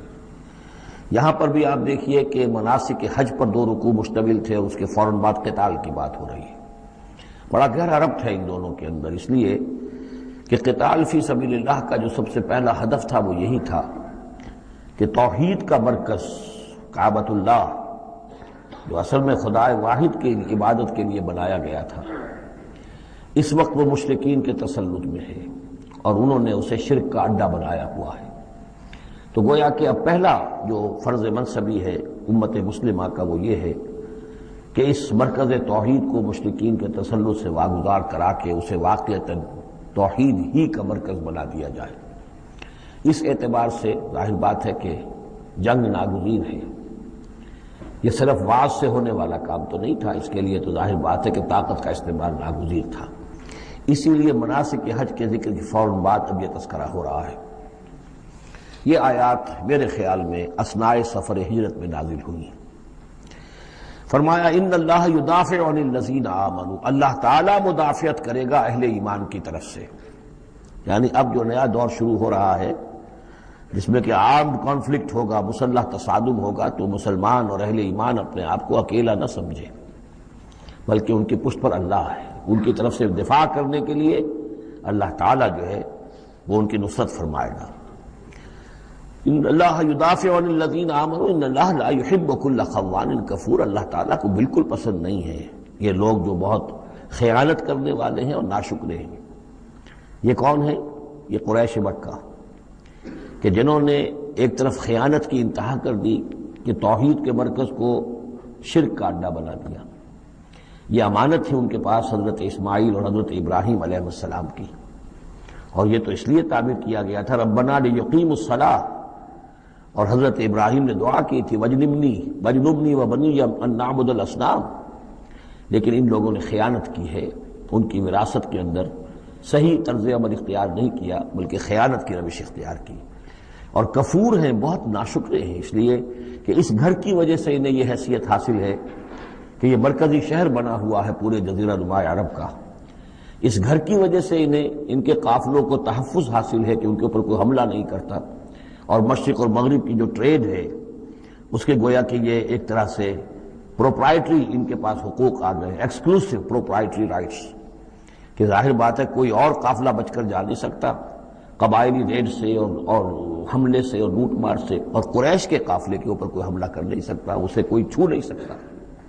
تو اس گھر کی وجہ سے لإلاف قریش إِلَافِهِمْ رِحْلَةَ الشِّتَاءِ وَالصَّيْفِ فَلْيَعْبُدُوا رَبَّ هَذَا الْبَيْتِ۔ یہ جو ان کے قافلے سردیوں میں جاتے ہیں یمن کی طرف اور گرمیوں میں جاتے ہیں شام کی طرف، تو ان کو سمجھنا چاہیے کہ یہ ساری جو ان کی چلت پھرت ہے یہ تو اس گھر کے طفیل ہے، اس کی وجہ سے انہیں یہ پروٹیکشن حاصل ہے اور انہوں نے ناشکری کی ہے۔ تو اذن للذین یقاتلون بانہم ظلموا، اب اجازت دی جا رہی ہے ان لوگوں کو جن پر کہ جنگ ٹھوس دی گئی ہے، یعنی جو صورتحال پیدا کر دی گئی ہے کہ انہیں گھروں سے نکال دیا گیا، ہجرت پر مجبور کر دیا گیا، انہیں ستایا گیا، سال ہر سال سے ان پر پرسیکیوشن ہو رہی ہے، ٹارچر کیا جا رہا ہے۔ ابھی تک تو اللہ تعالیٰ نے ان کو ہاتھ روکے رکھنے کا حکم دیا ہوا تھا، کفوا ایدیکم، چاہے وہ براہ راست وحی جلی کی شکل میں قرآن میں آیت نہیں آئی تھی، لیکن حضور کے ذریعے سے اللہ تعالیٰ کا یہ حکم لوگوں تک پہنچ چکا تھا کہ خواہ کچھ بھی ہو جائے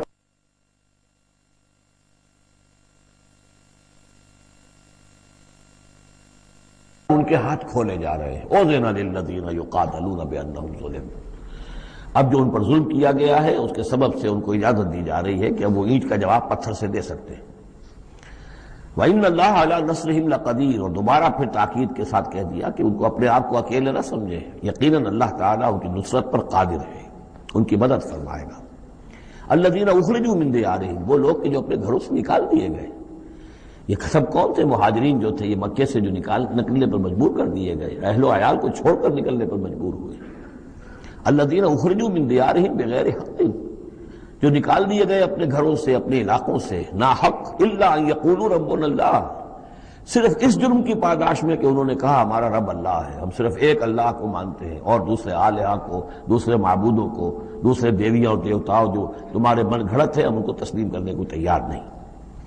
ولولا دفع اللہ الناس بعضهم ببعض، اور اگر اللہ تعالی بعض لوگوں کو بعض کے ذریعے سے دور نہ کرتا رہتا، یعنی زمین میں یہ مضمون آ چکا ہے، سورہ بقرہ کی آیت نمبر 251 میں بھی یہی مضمون آیا تھا، جب طالوت اور جالوت کی جنگ ہوئی تھی، اس کے بعد یہ بات آئی تھی کہ اللہ تعالیٰ وقتاً فوقتاً زمین کی صفائی کرتا رہتا ہے، کہ جو بڑے فاسد قسم کے لوگ ہوتے ہیں اور مفسد قسم کے لوگ ہوتے ہیں، فاسد کلچر ہوتا ہے، فاسد ثقافت ہو جاتی ہے، تو پھر کوئی نہ کوئی ایسی شکل ہوتی ہے کہ اللہ تعالیٰ ان کو ختم کر کے، ان کا استیصال کر کے، ان لوگوں کو کچھ لوگوں کے ذریعے سے دنیا سے نیست و نابود کر دیتا ہے۔ اگر ایسا نہ ہوتا رہتا، وہاں یہ الفاظ آئے تھے، اگر ایسا نہ ہوتا رہتا تو لفسدت الارض، زمین میں تو فساد ہی فساد ہوتا۔ پھر یہاں فرمایا وَلَوْلَا دَفْعُ اللَّهِ النَّاسَ بَعْضَهُم بِبَعْضٍ لَهُدِّمَتْ صَوَامِعُ وَبِيَعٌ وَصَلَوَاتٌ وَمَسَاجِدُ يُذْكَرُ فِيهَا اسْمُ اللَّهِ كَثِيرًا، تو ڈھا دیے جاتے سارے خانقاہیں اور تکیے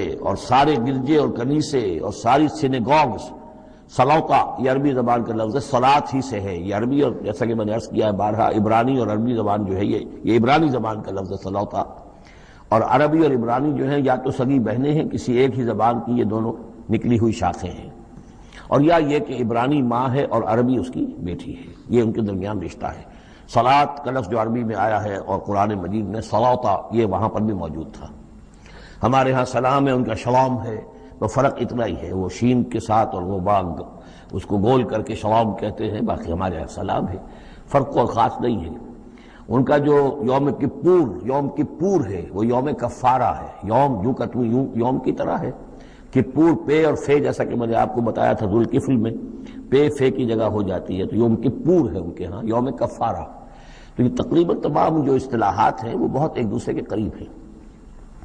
تو اگر ایسا نہ ہوتا کہ اللہ تعالیٰ کچھ لوگوں کو کچھ لوگوں کے ذریعے سے اس دنیا سے نیست و نابود کرتا رہتا، تو پھر تو یہ کہ کوئی عبادت گاہیں دنیا میں قائم ہی نہ رہتی۔ ظاہر بات ہے اپنے اپنے وقت میں یہ تمام عبادت گاہیں خدائے واحد کی عبادت کے لیے بنائی گئی تھی، وہ مساجد اور مسجدیں یذکر فیہا اسم اللہ کثیرا، جن میں کہ اللہ تعالیٰ کا نام کثرت سے لیا جائے۔ وَلَيَنصُرَنَّ اللَّهُ مَن يَنصُرُهُ، یہ بہت اہم ہے، یہ آیت کا ٹکڑا، اور یہ ہر شخص کو یاد کر لینا چاہیے۔ لازماً اللہ مدد کرے گا ان کی جو اس کی مدد کرتے ہیں، اس میں زیادہ زور ہے وَلَيَنصُرَنَّ اللَّهُ، عربی زبان میں اس سے زیادہ تاکید کا اسلوب نہیں ہے. فعل مضارع سے پہلے لام زبر کے ساتھ، لام مفتوح، اور آخر میں نون مشدد تشدید کے ساتھ. افعلو یہ میں کروں گا، لافعلن میں لازماً کروں گا. یہ جو انداز ہے اس میں کوئی شک نہیں. وَلَيَنْصُرَنَّ اللَّهُ مَن يَنْصُرُهُ. لیکن دوسری بات یہ آئی کہ ظاہر بات ہے کہ یک طرفہ معاملہ نہیں ہے. تم اللہ کی مدد کرو گے تو اللہ تمہاری مدد کرے. تم اللہ کے باغیوں کے ساتھ دوستیوں کی پیلیں بڑھاؤ، اللہ کے دشمنوں کے ساتھ تمہاری جو ہے وفاداریاں ہوں، اور تم چاہو کہ اللہ تمہاری مدد کرے، یہ تو انہونی بات ہے.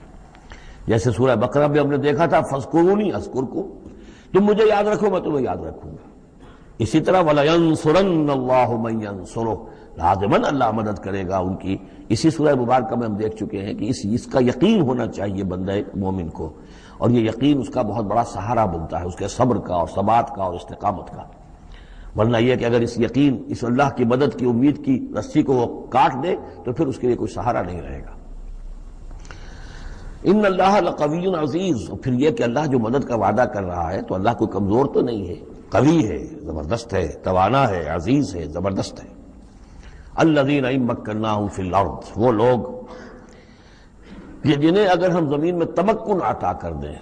یہ وہی لفظ ہے کذالک مکننا لیوسف، سورہ یوسف میں 2 مرتبہ ہم پڑھ چکے ہیں. الذین ان مکناہم فی الارض، وہ لوگ کہ جنہیں اگر ہم زمین میں تمکن، قدرت، طاقت، غلبہ، حکومت، استیلاء عطا کر دیں تو وہ کیا کریں گے؟ اقاموا الصلاۃ، پہلا کام ہے نماز قائم کریں گے. یہی کام حضور نے کیا، جاتے ہی سب سے پہلے جمعہ قائم کیا، اور پھر یہ کہ مسجد النبوی کی تعمیر کی، پہلا کام. وآتوا الزکوٰۃ، اور زکوٰۃ ادا کریں گے. آتوا الزکوٰۃ، اور دیں زکوٰۃ. اقاموا الصلاۃ وآتوا الزکوٰۃ، اور دیں گے وہ زکوٰۃ. اور یہ کہ زکوٰۃ کا نظام قائم کیا جائے تاکہ جو بھی معاشرے کے اندر پسماندہ طبقات ہیں، جن کے ہاں احتیاج ہے، ان کا بھی کفالت کا بندوبست ہو. وَأَمَرُوا بِالْمَعْرُوفِ، اور وہ نیکی کا حکم دیں گے، وَنَهَوْا عَنِ الْمُنکَرِ، اور بدی سے روکیں گے. وَلِلَّهِ عَاقِبَةُ الْأُمُورِ، اور تمام معاملات کا بالکل آخری انجام تو ہے، تو وہ تو ظاہر ہے کہ اللہ ہی کے ہاتھ میں ہے، اللہ کے قبضہ قدرت میں ہے. اس کو ہم یہ کہہ سکتے ہیں ایک اعتبار سے کہ گویا یہ نبی اکرم صلی اللہ علیہ وسلم کا مینیفیسٹو تھا. مینیفیسٹو ایک تو ہمارا آج کا تصور ہے کہ انتخابات میں جو پارٹیاں حصہ لیتی ہیں وہ اپنا اپنا پروگرام دیتی ہیں، لیکن اس سے علیحدہ کر دیجئے. لیکن چونکہ حضور، اگر یہ روایت صحیح ہے کہ یہ آیات نازل ہوئی ہیں جبکہ حضور تشریف لے جا رہے ہیں مکے سے مدینے کی طرف ہجرت کے سفر پر، تو اللہ کے علم میں ہے کہ اب آپ کا جو وہاں داخلہ ہونے والا ہے وہ تو ہوگا ایک بے تاج بادشاہ کی حیثیت سے. جاتے ہی آپ کو وہاں اللہ تعالیٰ کی طرف سے اختیار اور اقتدار مل جائے گا. تو جب یہ صورت ہوگی تو کیا کریں گے؟ ان کی پرائرٹیز کیا ہوں گی؟ تو جیسے کہ جماعتیں کہا کرتی ہیں کہ ہماری حکومت بنے گی تو ہم یہ کریں گے، تو گویا کہ یہ ہے وہ ہمیشہ کے لیے اہل ایمان کا جو سمجھیے کہ اللہ تعالیٰ کی طرف سے دیا ہوا ان کا مینیفیسٹو ہے. الذین ان مکناہم فی الارض اقاموا الصلاۃ وآتوا الزکوٰۃ وامروا بالمعروف ونہوا عن المنکر وللہ عاقبۃ الامور. یہ آیات خاص ہیں. اب دیکھیے پھر وہی جو مکی صورتوں کا مضمون ہوتا ہے بالکل انداز جو ہے وہ بدل جائے گا. یہ آیات ہیں اثناء سفر ہجرت کی، یا ہو سکتا ہے کہ مدینہ پہنچ کر نازل ہوئی ہوں، لیکن یہ مکی صورت میں رکھ دی گئی ہیں مناسبت کے اعتبار سے کہ جہاں حج کے یہ افعال بیان ہو رہے مناسک حج، اس کے ساتھ ہی ان کو شامل کر دیا گیا. اب وہی جو عام مکی مضامین ہیں مکی صورتوں کے وہ شروع ہو جائیں گے. وَإِن يُكَذِّبُوكَ فَقَدْ كَذَّبَتْ قَبْلَهُمْ قَوْمُ نُوحٍ وَعَادٌ وَثَمُودُ. اور اے نبی اگر یہ آپ کو جھٹلا رہے ہیں تو آپ سے پہلے بھی جھٹلایا ہے قوم نوح نے، قوم عاد نے، قوم ثمود نے، قوم ابراہیم و قوم لوط.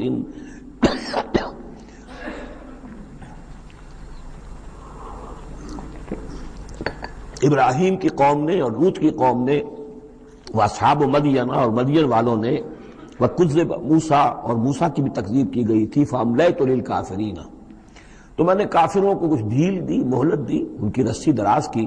ثم اخذتهم، پھر میں نے ان کو پکڑ لیا. فکیف کان نکیر، تو میری پکڑ کیسی رہی، کیا حشر ہوا قوم نوح کا اور قوم ہود کا اور قوم صالح کا. ان تمام اقوام کے جو حالات ہیں وہ قرآن مجید میں بار بار آ چکے ہیں. فکأی من قریۃ اہلکناھا، تو کتنی ہی ایسی بستیاں ہیں، آبادیاں ہیں جن کو ہم نے ہلاک کیا. وہی ظالمۃ، اور ہلاک یوں ہی نہیں کر دیا، وہ ظالم تھی، گناہ گار تھی، ان میں گناہ اتنا پھیل گیا تھا، شرک اور کفر کا اتنا دور دورہ ہو گیا تھا کہ گویا کہ وہ ایسے ہی تھا جیسے انسانی جسم کا کوئی حصہ اگر گل جائے تو اس کو کاٹ دینے ہی میں عافیت ہے، ورنہ پورے جسم کے لیے وہ چیز جو ہے وہ مضر ہوگی۔ ایمپوٹیشن ہو جاتی ہے، ہاتھ کا، آرم کا ایمپوٹیشن ہو گیا، پیر کا ایمپوٹیشن کر دیا گیا کہ اتنا گل سڑ گیا ہے کہ یہاں سے متعفن مواد جو ہے اگر خون میں جذب ہو کر پورے جسم میں جائے گا تو پوری جان جو ہے اس کی ہلاکت کا اندیشہ ہے۔ تو اللہ تعالیٰ اسی طریقے سے ان بستیوں کو کہ جو اس طریقے سے گندگی کا اور برائی کا اور معصیت کا اور سیئات کا برکت بن چکی ہوں اور وہ پھوڑا بن چکی ہوں، پھر ان کے لیے یہی اللہ تعالیٰ کی طرف سے سرجیکل آپریشن ہوتا رہا ہے۔ فَكَأَيٍّ مِّن قَرْيَةٍ أَهْلَكْنَاهَا فَهِيَ ظَالِمَةٌ فَهِيَ خَاوِيَةٌ عَلَىٰ عُرُوشِهَا، وہ گری پڑی ہوئی ہیں اپنی چھتوں کے بل پر۔ وَبِئْرٍ مُّعَطَّلَةٍ، کتنے ہی کنویں ہیں کہ جو اب بند پڑے ہوئے ہیں، بڑی محنت سے لوگوں نے اپنے اپنے زمانوں میں کھودے ہوں گے، ان سے پانی پینے والے لوگ ہوں گے یا جم گھٹے رہا کرتے ہوں گے لوگوں کے، اب معطل پڑے ہوئے ہیں۔ وَقَصْرٍ مَشِيدٍ، کتنے ہی محل ہیں جو ان میں بڑی گچکاری کی گئی ہے، بہت انہیں مضبوط بنایا گیا ہے۔ اب جاؤ الحمرا کو دیکھ لو، کبھی مسلمان حکومت کیا کرتے تھے، غرناطہ میں جاؤ اور دیکھو الحمرا محل کیسا ہے، جاؤ اور قرطبہ کی مسجد کو دیکھو کہ جہاں کوئی سجدہ کرنے والا نہیں ہے، کسی کو سجدے کی اجازت نہیں ہے۔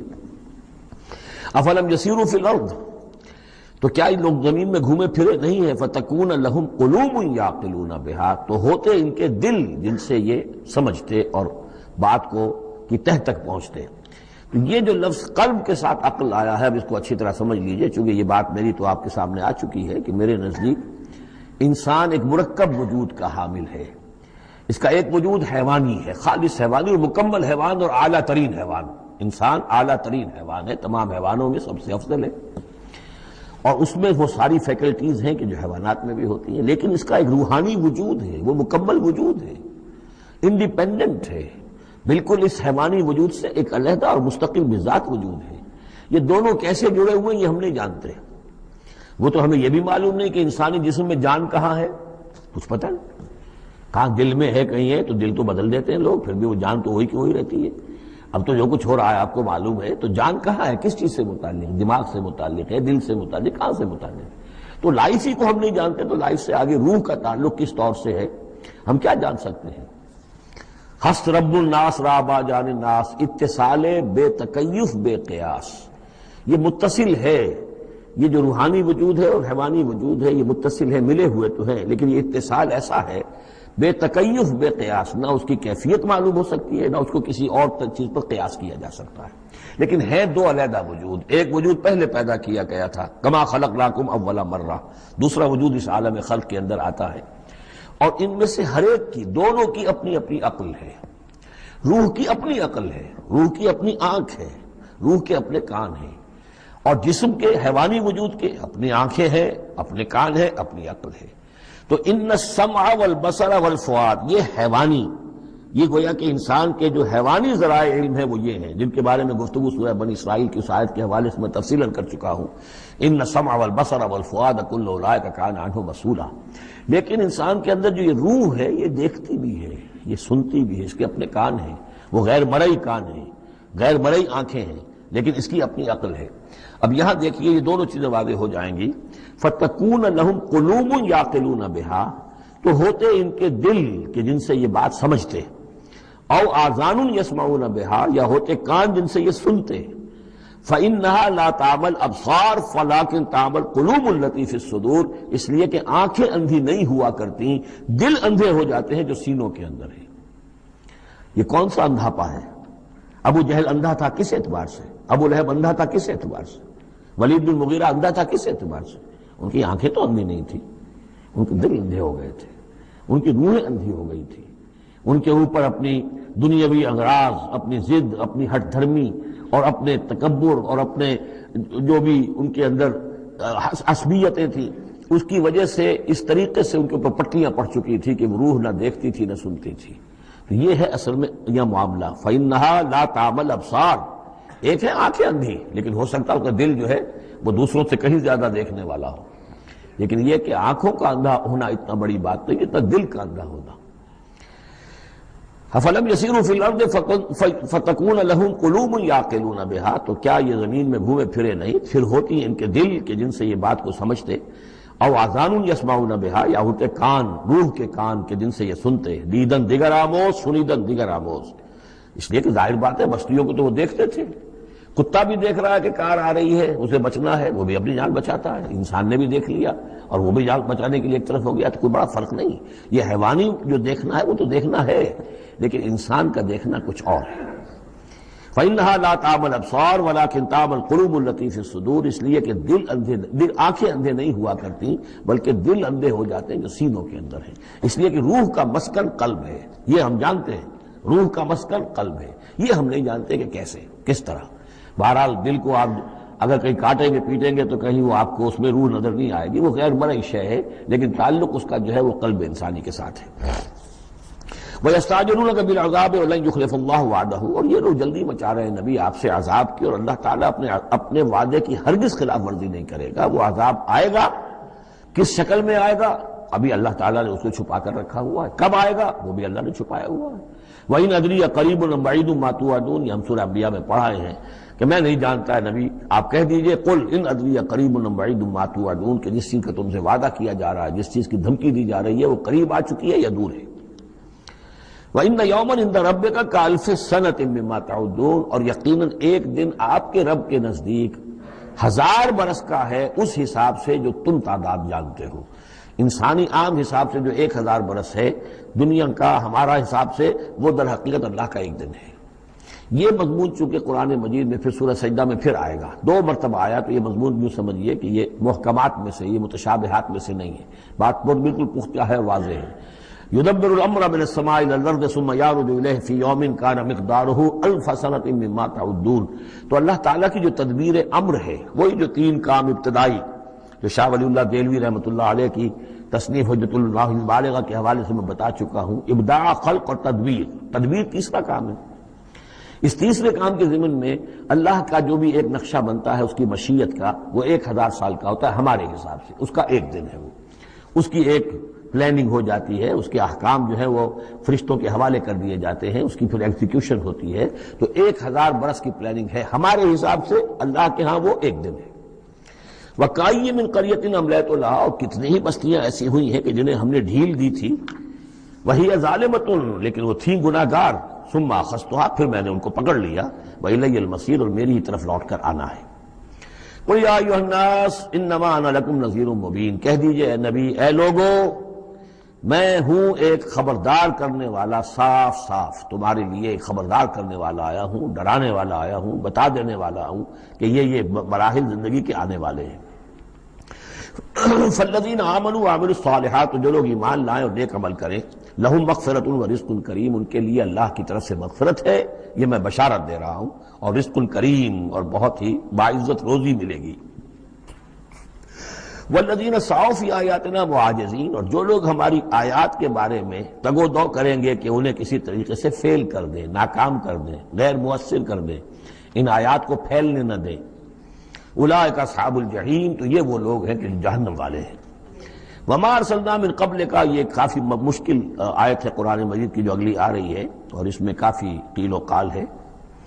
وما ارسلنا من قبلک من رسول ولا نبی الا اذا تمنى القى الشیطان فی امنیته، اور نہیں بھیجا ہم نے آپ سے پہلے بھی کوئی رسول، اے نبی صلی اللہ علیہ وسلم، نہ کوئی رسول نہ نبی، الا اذا تمنا، مگر یہ کہ جب اس نے خود کوئی خیال باندھا، کوئی پلاننگ کی، کوئی نقشہ بنایا اپنے کام کا۔ ایک تو یہ کہ اللہ کی طرف سے ہدایت آ رہی کہ اب یہ کیجئے، اب یہ کیجئے، اب یہ کیجئے، ظاہر بات ہے کہ اس میں تو کسی خطا کا کوئی امکان ہی نہیں، وہی چاہے وہ وحی جلی ہو اور چاہے وحی خفی ہو، نبی کے لیے وحی جلی، وحی خفی دونوں محفوظ ہیں۔ وحی خفی کے اندر بھی شیطان یا شیطانی قوتیں کوئی دراندازی نہیں کر سکتی، لیکن یہ کہ کبھی ایسا بھی ہوتا ہے کہ وحی کی طرف سے کوئی بات نہیں آئی ہے، ظاہر بات ہے کہ یہ نہیں سمجھنا چاہیے کہ نبی کی حیثیت بالکل ایسے ہے جیسے وہ کسی زمانے میں، آج کل تو شاید وہ معاملہ ختم ہو گیا، وہ تار جو جاتے تھے گٹ گٹ گٹ ہو رہی ہے، ادھر سے ہو رہی ہے، ادھر سے وہ جو ہے مشین بول رہی ہے، تو بیچ میں تو مشین ہے، کچھ نہیں ہے۔ تو ایسا نہیں ہے کہ نبی کی اپنی کوئی شخصیت ہی نہ ہو، نبی کی اپنی کوئی سوچ ہی نہ ہو، نبی کی اپنی کوئی پلاننگ ہی نہ ہو۔ یہ تو عام انسان بھی دیکھیے، اگر کوئی آپ کو یہ کہے بس آپ کو تو جو کہا کرتے چلے جاؤ، تو آپ کہیں گے میری شخصیت، میری بھی کوئی سوچ ہے، میری بھی کوئی اس معاملے کے اندر مجھے بھی کوئی رائے جو ہے۔ تو نبی کا معاملہ یہ نہیں ہے کہ بس ہر لحظہ وہ اللہ کا حکم آ رہا ہے، نہیں، بلکہ یہ کہ ان کو ایک حکم دے دیا گیا، اس پر پھر وہ خود بھی سوچتے ہیں۔ تبلیغ کیجئے، جیسے حکم آیا انذر عشیرتک الاقربین، اب اپنے قریبی رشتہ داروں کو خبردار کیجیے۔ اب یہ کام نبی کا تھا کہ آپ نے حضرت علی کو حکم دیا کہ کھانے کا انتظام کرو، اور بنو ہاشم کے تمام مردوں کو آپ نے بلا لیا۔ یہ جو تدبیر ہے یہ یا محمد الرسول اللہ صلی اللہ علیہ وسلم کی۔ ان تدبیروں میں ایسا ہو سکتا ہے کہ کسی وقت کوئی خطا ہو جائے، کسی وقت کوئی بات جو ہے غلط بھی ہو جائے۔ یہ بات چونکہ اس کا ذاتی اجتہاد ہے، چنانچہ صحابہ کرام بھی یہ کرتے تھے۔ غزوہ بدر میں حضور نے جہاں حکم دیا تھا کیمپ لگانے کا، تو وہ جا کر بعض صحابہ پہنچ گئے کہ حضور دیکھیے اگر تو یہ وحی کے حکم کے تحت ہے، جو اللہ کا حکم ہے کہ یہاں کیمپ ہمارا ہونا چاہیے، سر تسلیم خم ہے۔ اگر یہ آپ کی ذاتی رائے ہے تو پھر ذرا اگر آپ اجازت دیں تو ہم کچھ اپنی رائے بھی پیش کریں۔ آپ نے فرمایا ہاں کہو۔ انہوں نے عرض کیا کہ ہمارے نزدیک جو تجربہ ہمیں جنگوں کا ہے اس کی بنا پر ہم یہ سمجھتے ہیں کہ ہمارا جو پڑاؤ ہے، ہمارا کیمپ وہاں لگنا چاہیے، اس وادی کے اس گوشے میں۔ آپ نے فرمایا ٹھیک ہے، یہاں سے خیمے اٹھاؤ اور وہاں لگا دو۔ ظاہر بات ہے یہ تدبیر تھی ذاتی تھی محمد الرسول اللہ صلی اللہ علیہ وسلم کی۔ اس میں اختلاف کی صحابہ کو گنجائش ہے اور انہیں اپنی رائے پیش کرنے کا بھی موقع ہے۔ اگر یہ وحی سے ہوتا تو ظاہر بات ہے کہ پھر وہاں سے کوئی سوال پیدا نہیں ہوتا تھا کہ وہاں سے کیمپ اکھاڑا جائے۔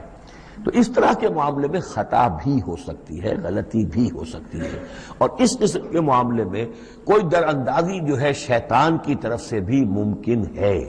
اب یہ مسئلہ ایسا ہے کہ چونکہ عصمت انبیاء کے بارے میں جو بہت حساس، تمام اہل ایمان جو ہے بہت حساس ہیں، تو یہ آیت جو ہے تو یہ گویا کہ یوں سمجھیے کہ یہ حلق میں پھنس جاتی ہے، اس کو اس طریقے سے قبول کرنا بڑا مشکل ہے۔ تو تعویلیں بڑی دور راسکار بھی کی گئی ہیں، لیکن میرے نزدیک اس کی بالکل سیدھی سی بات ہے۔ یہاں تک کہ میں آپ کو واقعہ بتا چکا ہوں تعبیر نخل کا، کہ حضور نے مدینے میں جا کر کہا کہ یہ آرٹیفیشل پولینیشن وغیرہ کے لیے تم جو قریب کر دیتے ہو کھجور کے نر اور مادہ پھولوں کو قریب لے آتے ہو تاکہ فرٹیلائزیشن زیادہ ہو جائے اور پھر یہ کہ پھل زیادہ ہو جائے، نہ کرو تو کیا ہے، آپ کے بس یہ کہنے سے صحابہ نے نہیں کیا، لیکن یہ کہ فصل کم ہو گئی۔ اب انہوں نے ڈرتے ڈرتے عرض کیا کہ حضور آپ نے یہ فرمایا تھا، ہم نے نہیں کیا، تعبیر نخل اس سال ہم نے نہیں کی تھی، فصل کم ہو گئی ہے۔ فرمایا انتم عالم بامور دنیاکم، یہ معاملات تمہارے، میں یہ سکھانے تمہیں نہیں آیا، ایگریکلچر سکھانے نہیں آیا تمہیں میں تو آیا ہوں یہ ہدایت دینے کے لیے۔ جو ہدایت میں دوں، جو میری جو نبوت اور رسالت کا جو ایشو ہے، جو اس کا موضوع ہے، اس پر تمہیں میری ہر بات کو ماننا ہے، لیکن یہ جو تمہارے معاملات ہیں یہ تجرباتی معاملات ہیں۔ اب دیکھیے تجرباتی، چونکہ وہ تجربہ تھا انہیں، وہ کرتے تھے، زراعت کرتے تھے، اور انہیں یہ اندازہ ہو گیا تھا کہ ایسا ہو تو اس سے یہ کہ پھل زیادہ ہوتا ہے، تو تجربے پر تھا، اور تجربے ہی کی بنیاد پر سائنس ہے۔ پوری سائنس کیا ہے؟ ایکسپیریمنٹیشن ہے نا، اسی کے اوپر تو یہ سائنس ڈیولپ ہوئی ہے۔ ان چیزوں کو جو ہے وہ اس سے خارج سمجھیے، اس میں کوئی تعلق جو ہے دین کا اس سے نہیں ہے۔ انتم عالم بامور دنیاکم، تم اپنے ان دنیاوی معاملات کو جو تجربے پر جس کا دار و مدار انحصار ہے مجھ سے بہتر جانتے ہیں۔ یہ حدیث ہے بخاری شریف کی، الحمدللہ اللہ تعالیٰ ان پر لاکھوں نعمتیں اور اپنی رحمت نازل فرمائے، یہ چیزیں محفوظ رہ گئی ہیں ہمارے لیے، تبھی تو ہمارے لیے کچھ کہنے کا اور بولنے کا موقع ہے۔ تو فرمایا انتم عالم بامور دنیاکم۔ اسی طریقے کا مسئلہ یہ ہے وما ارسلنا من قبلک من رسول ولا نبی الا اذا تمنا، جب وہ کوئی اپنی اسکیم بناتے ہیں، اپنی پلاننگ کرتے ہیں، القی الشیطان فی امنیتہ، تو شیطان ان کے خیال میں کچھ ڈال دیتا ہے۔ امنیہ کہتے ہیں تمنا، آرزو۔ اب دیکھیے آدمی سوچتا ہے یہ حسرہ ہو جانا چاہیے، یہ کام یوں ہونا چاہیے، مثلا جبکہ آپ نے دیکھا کہ مکہ مکرمہ میں تو میرا قیام ناممکن ہو گیا ہے، اس لیے کہ ابو طالب کے انتقال کے بعد وہ جو خاندانی ایک پروٹیکشن حاصل تھی بنو ہاشم کی، وہ ختم ہو گئی، اور اب خاندان بنی ہاشم کا سردار بھی ابو لہب ہو گیا ہے کہ جو بہت ہی سخت دشمن ہے ذاتی طور پر حضور کا۔ تو پھر آپ نے سوچا اب کیا کروں، کس طرف جاؤں، کدھر دیکھوں، کسے آواز دوں؟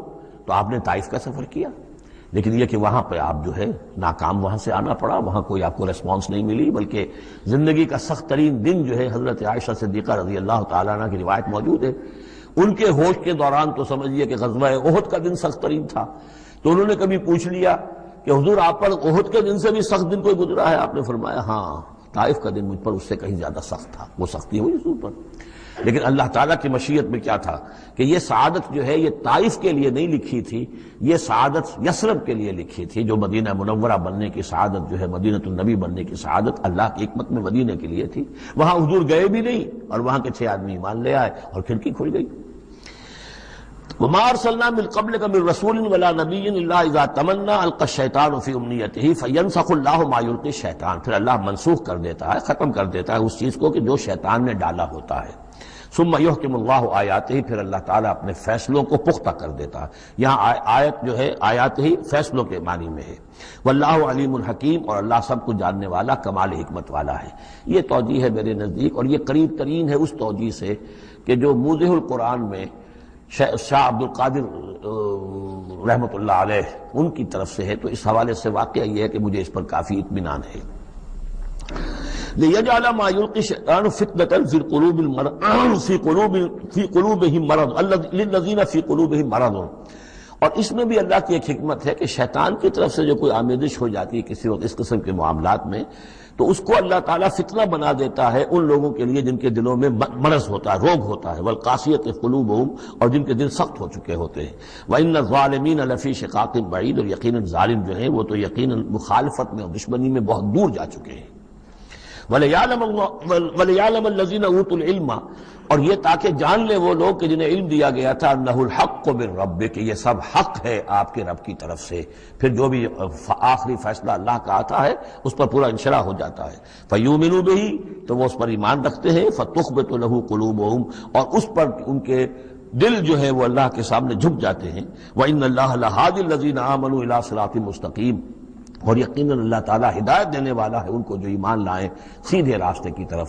یعنی کبھی اس طرح کی کوئی غلطی ہو بھی جائے، ایبریشنز جس کو ہم کہیں گے، ذرا کہیں ہو بھی جائے تو اللہ تعالیٰ پھر راستہ سیدھا کر دیتا ہے اور پھر ان کے رخ کو بالکل صحیح سمت میں موڑ دیتا ہے۔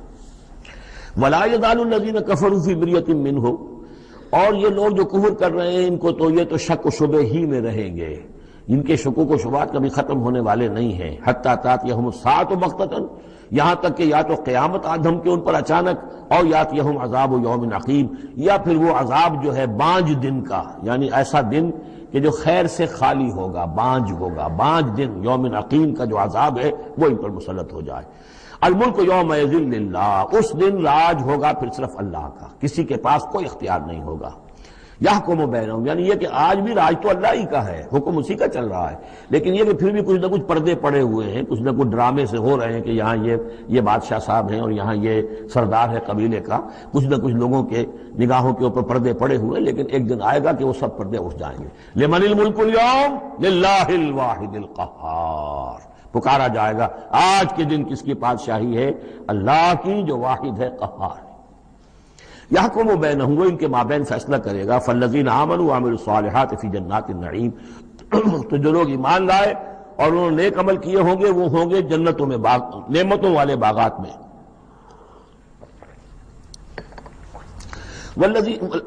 والذین کفروا وکذبوا بآیاتنا، اور وہ لوگ کہ جو کفر کی روش اختیار کریں اور ہماری آیت کو جھٹلائیں، فاولئک لہم عذاب مہین، تو ان کے لیے ہوگا اہانت آمیز رسوا کن عذاب۔ والذین ہاجروا فی سبیل اللہ، اب دیکھیے یہ ہجرت کا، کیونکہ یہ بالکل یعنی مکی دور کے بالکل آخری زمانے کی یہ صورت ہے، بالکل متصل سمجھیے، جیسے کہ ہجرت کے متصلاً بعد سورہ بقرہ، ہجرت کے بالکل متصلاً قبل یہ سورہ حج۔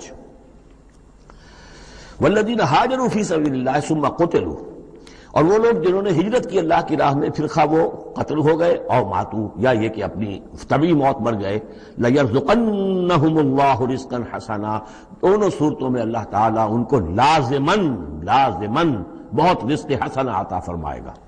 وَإِنَّ اللَّهَ لَهُوَ خَيْرُ الرَّازِقِينَ، اور یقیناً اللہ ہی ہے بہترین رزق دینے والا۔ لَيُدْخِلَنَّهُمْ مُدْخَلًا يَرْضَوْنَ، اور وہ لازماً داخل کرے گا انہیں ان جگہ، ان مقامات پر کہ جن سے وہ راضی ہو جائیں گے۔ وَإِنَّ اللَّهَ لَعَلِيمٌ حَلِيمٌ، اللہ تعالیٰ یقیناً علیم ہے، سب کچھ جاننے والا اور حلیم ہے، تحمل والا ہے۔ ذَلِكَ وَمَنْ عَاقَبَ بِمِثْلِ مَا عُوقِبَ بِهِ، یہ تو ہے ہی، اور یہ کہ جو شخص زیادتی کرے، جس نے بدلہ لیا بِمِثْلِ مَا عُوقِبَ بِهِ، جیسا کہ اس پر زیادتی کی گئی تھی، جیسا کہ اس پر ظلم کیا گیا تھا، ثُمَّ بُغِيَ عَلَيْهِ، پھر اس پر مزید زیادتی کی جائے، لَيَنْصُرَنَّهُ اللَّهُ، اللہ تعالیٰ اس کی لازماً مدد کریں گے۔ یعنی جو زیادتیاں ہو چکی ہیں مسلمانوں پر، اب ان کا حق ہے کہ ان کا بدلہ لیں، پھر اگر ان کی طرف سے اضافی زیادتی اور ہوگی تو پھر اللہ تعالیٰ کی طرف سے ان کی مدد کا پختہ وعدہ ہے۔ ان اللہ لعفو غفور، یقیناً اللہ تعالیٰ عفو اور غفور ہے، معاف فرمانے والا، درگزر کرنے والا ہے۔ ذالک بان اللہ یولج اللیل فی النہار، اور یہ اس لیے ہے یعنی یہ کہ اللہ تعالیٰ کا پورا یہ نظام کائنات کا اسی طرح چل رہا ہے، اسی عدل پر، انصاف پر۔ یہ نہ ہو تو جیسے کہ ابھی آیت آئی تھی کہ اگر ایک گروہ کو دوسرے گروہ کے ذریعے سے ہٹاتے نہ رہتے، نیست و نابود نہ کرتے رہتے، تو زمین میں فساد بن جاتا۔ لہدمت صوامع وبیع وصلوات ومساجد یذکر فیہا اسم اللہ کثیرا۔ اس طرح فرمایا کہ ہمارا ایک نظام ہے جو اس دنیا کا ہے، اس طرح کا ایک نظام جو ہے وہ آفاقی بھی ہے۔ ذالک بان اللہ یولج اللیل فی النہار، یہ اس لیے کہ اللہ تعالیٰ رات کو لے آتا ہے دن میں پروتا ہوا، ویولج النہار فی اللیل، اور دن کو لے آتا ہے رات میں پروتے ہوئے، وان اللہ سمیع بصیر، اللہ سب کچھ سننے والا اور دیکھنے والا ہے۔ ذالک بان اللہ هو الحق، یہ اس لیے کہ اللہ ہی حق ہے، ذات برحق، جس کا حق ہونا قطعی ہے، یقینی۔ وانما يدعون من دونه هو الباطل، اور جس کو وہ پکار رہے ہیں اس کے سوا وہ سب باطل ہے، آدر ہوا ہے، ان کی کوئی حیثیت نہیں۔ وان اللہ هو العلی الکبیر، اور یہ کہ یقیناً اللہ تعالیٰ ہی ہے سب سے بلند و بالا اور سب سے بڑا۔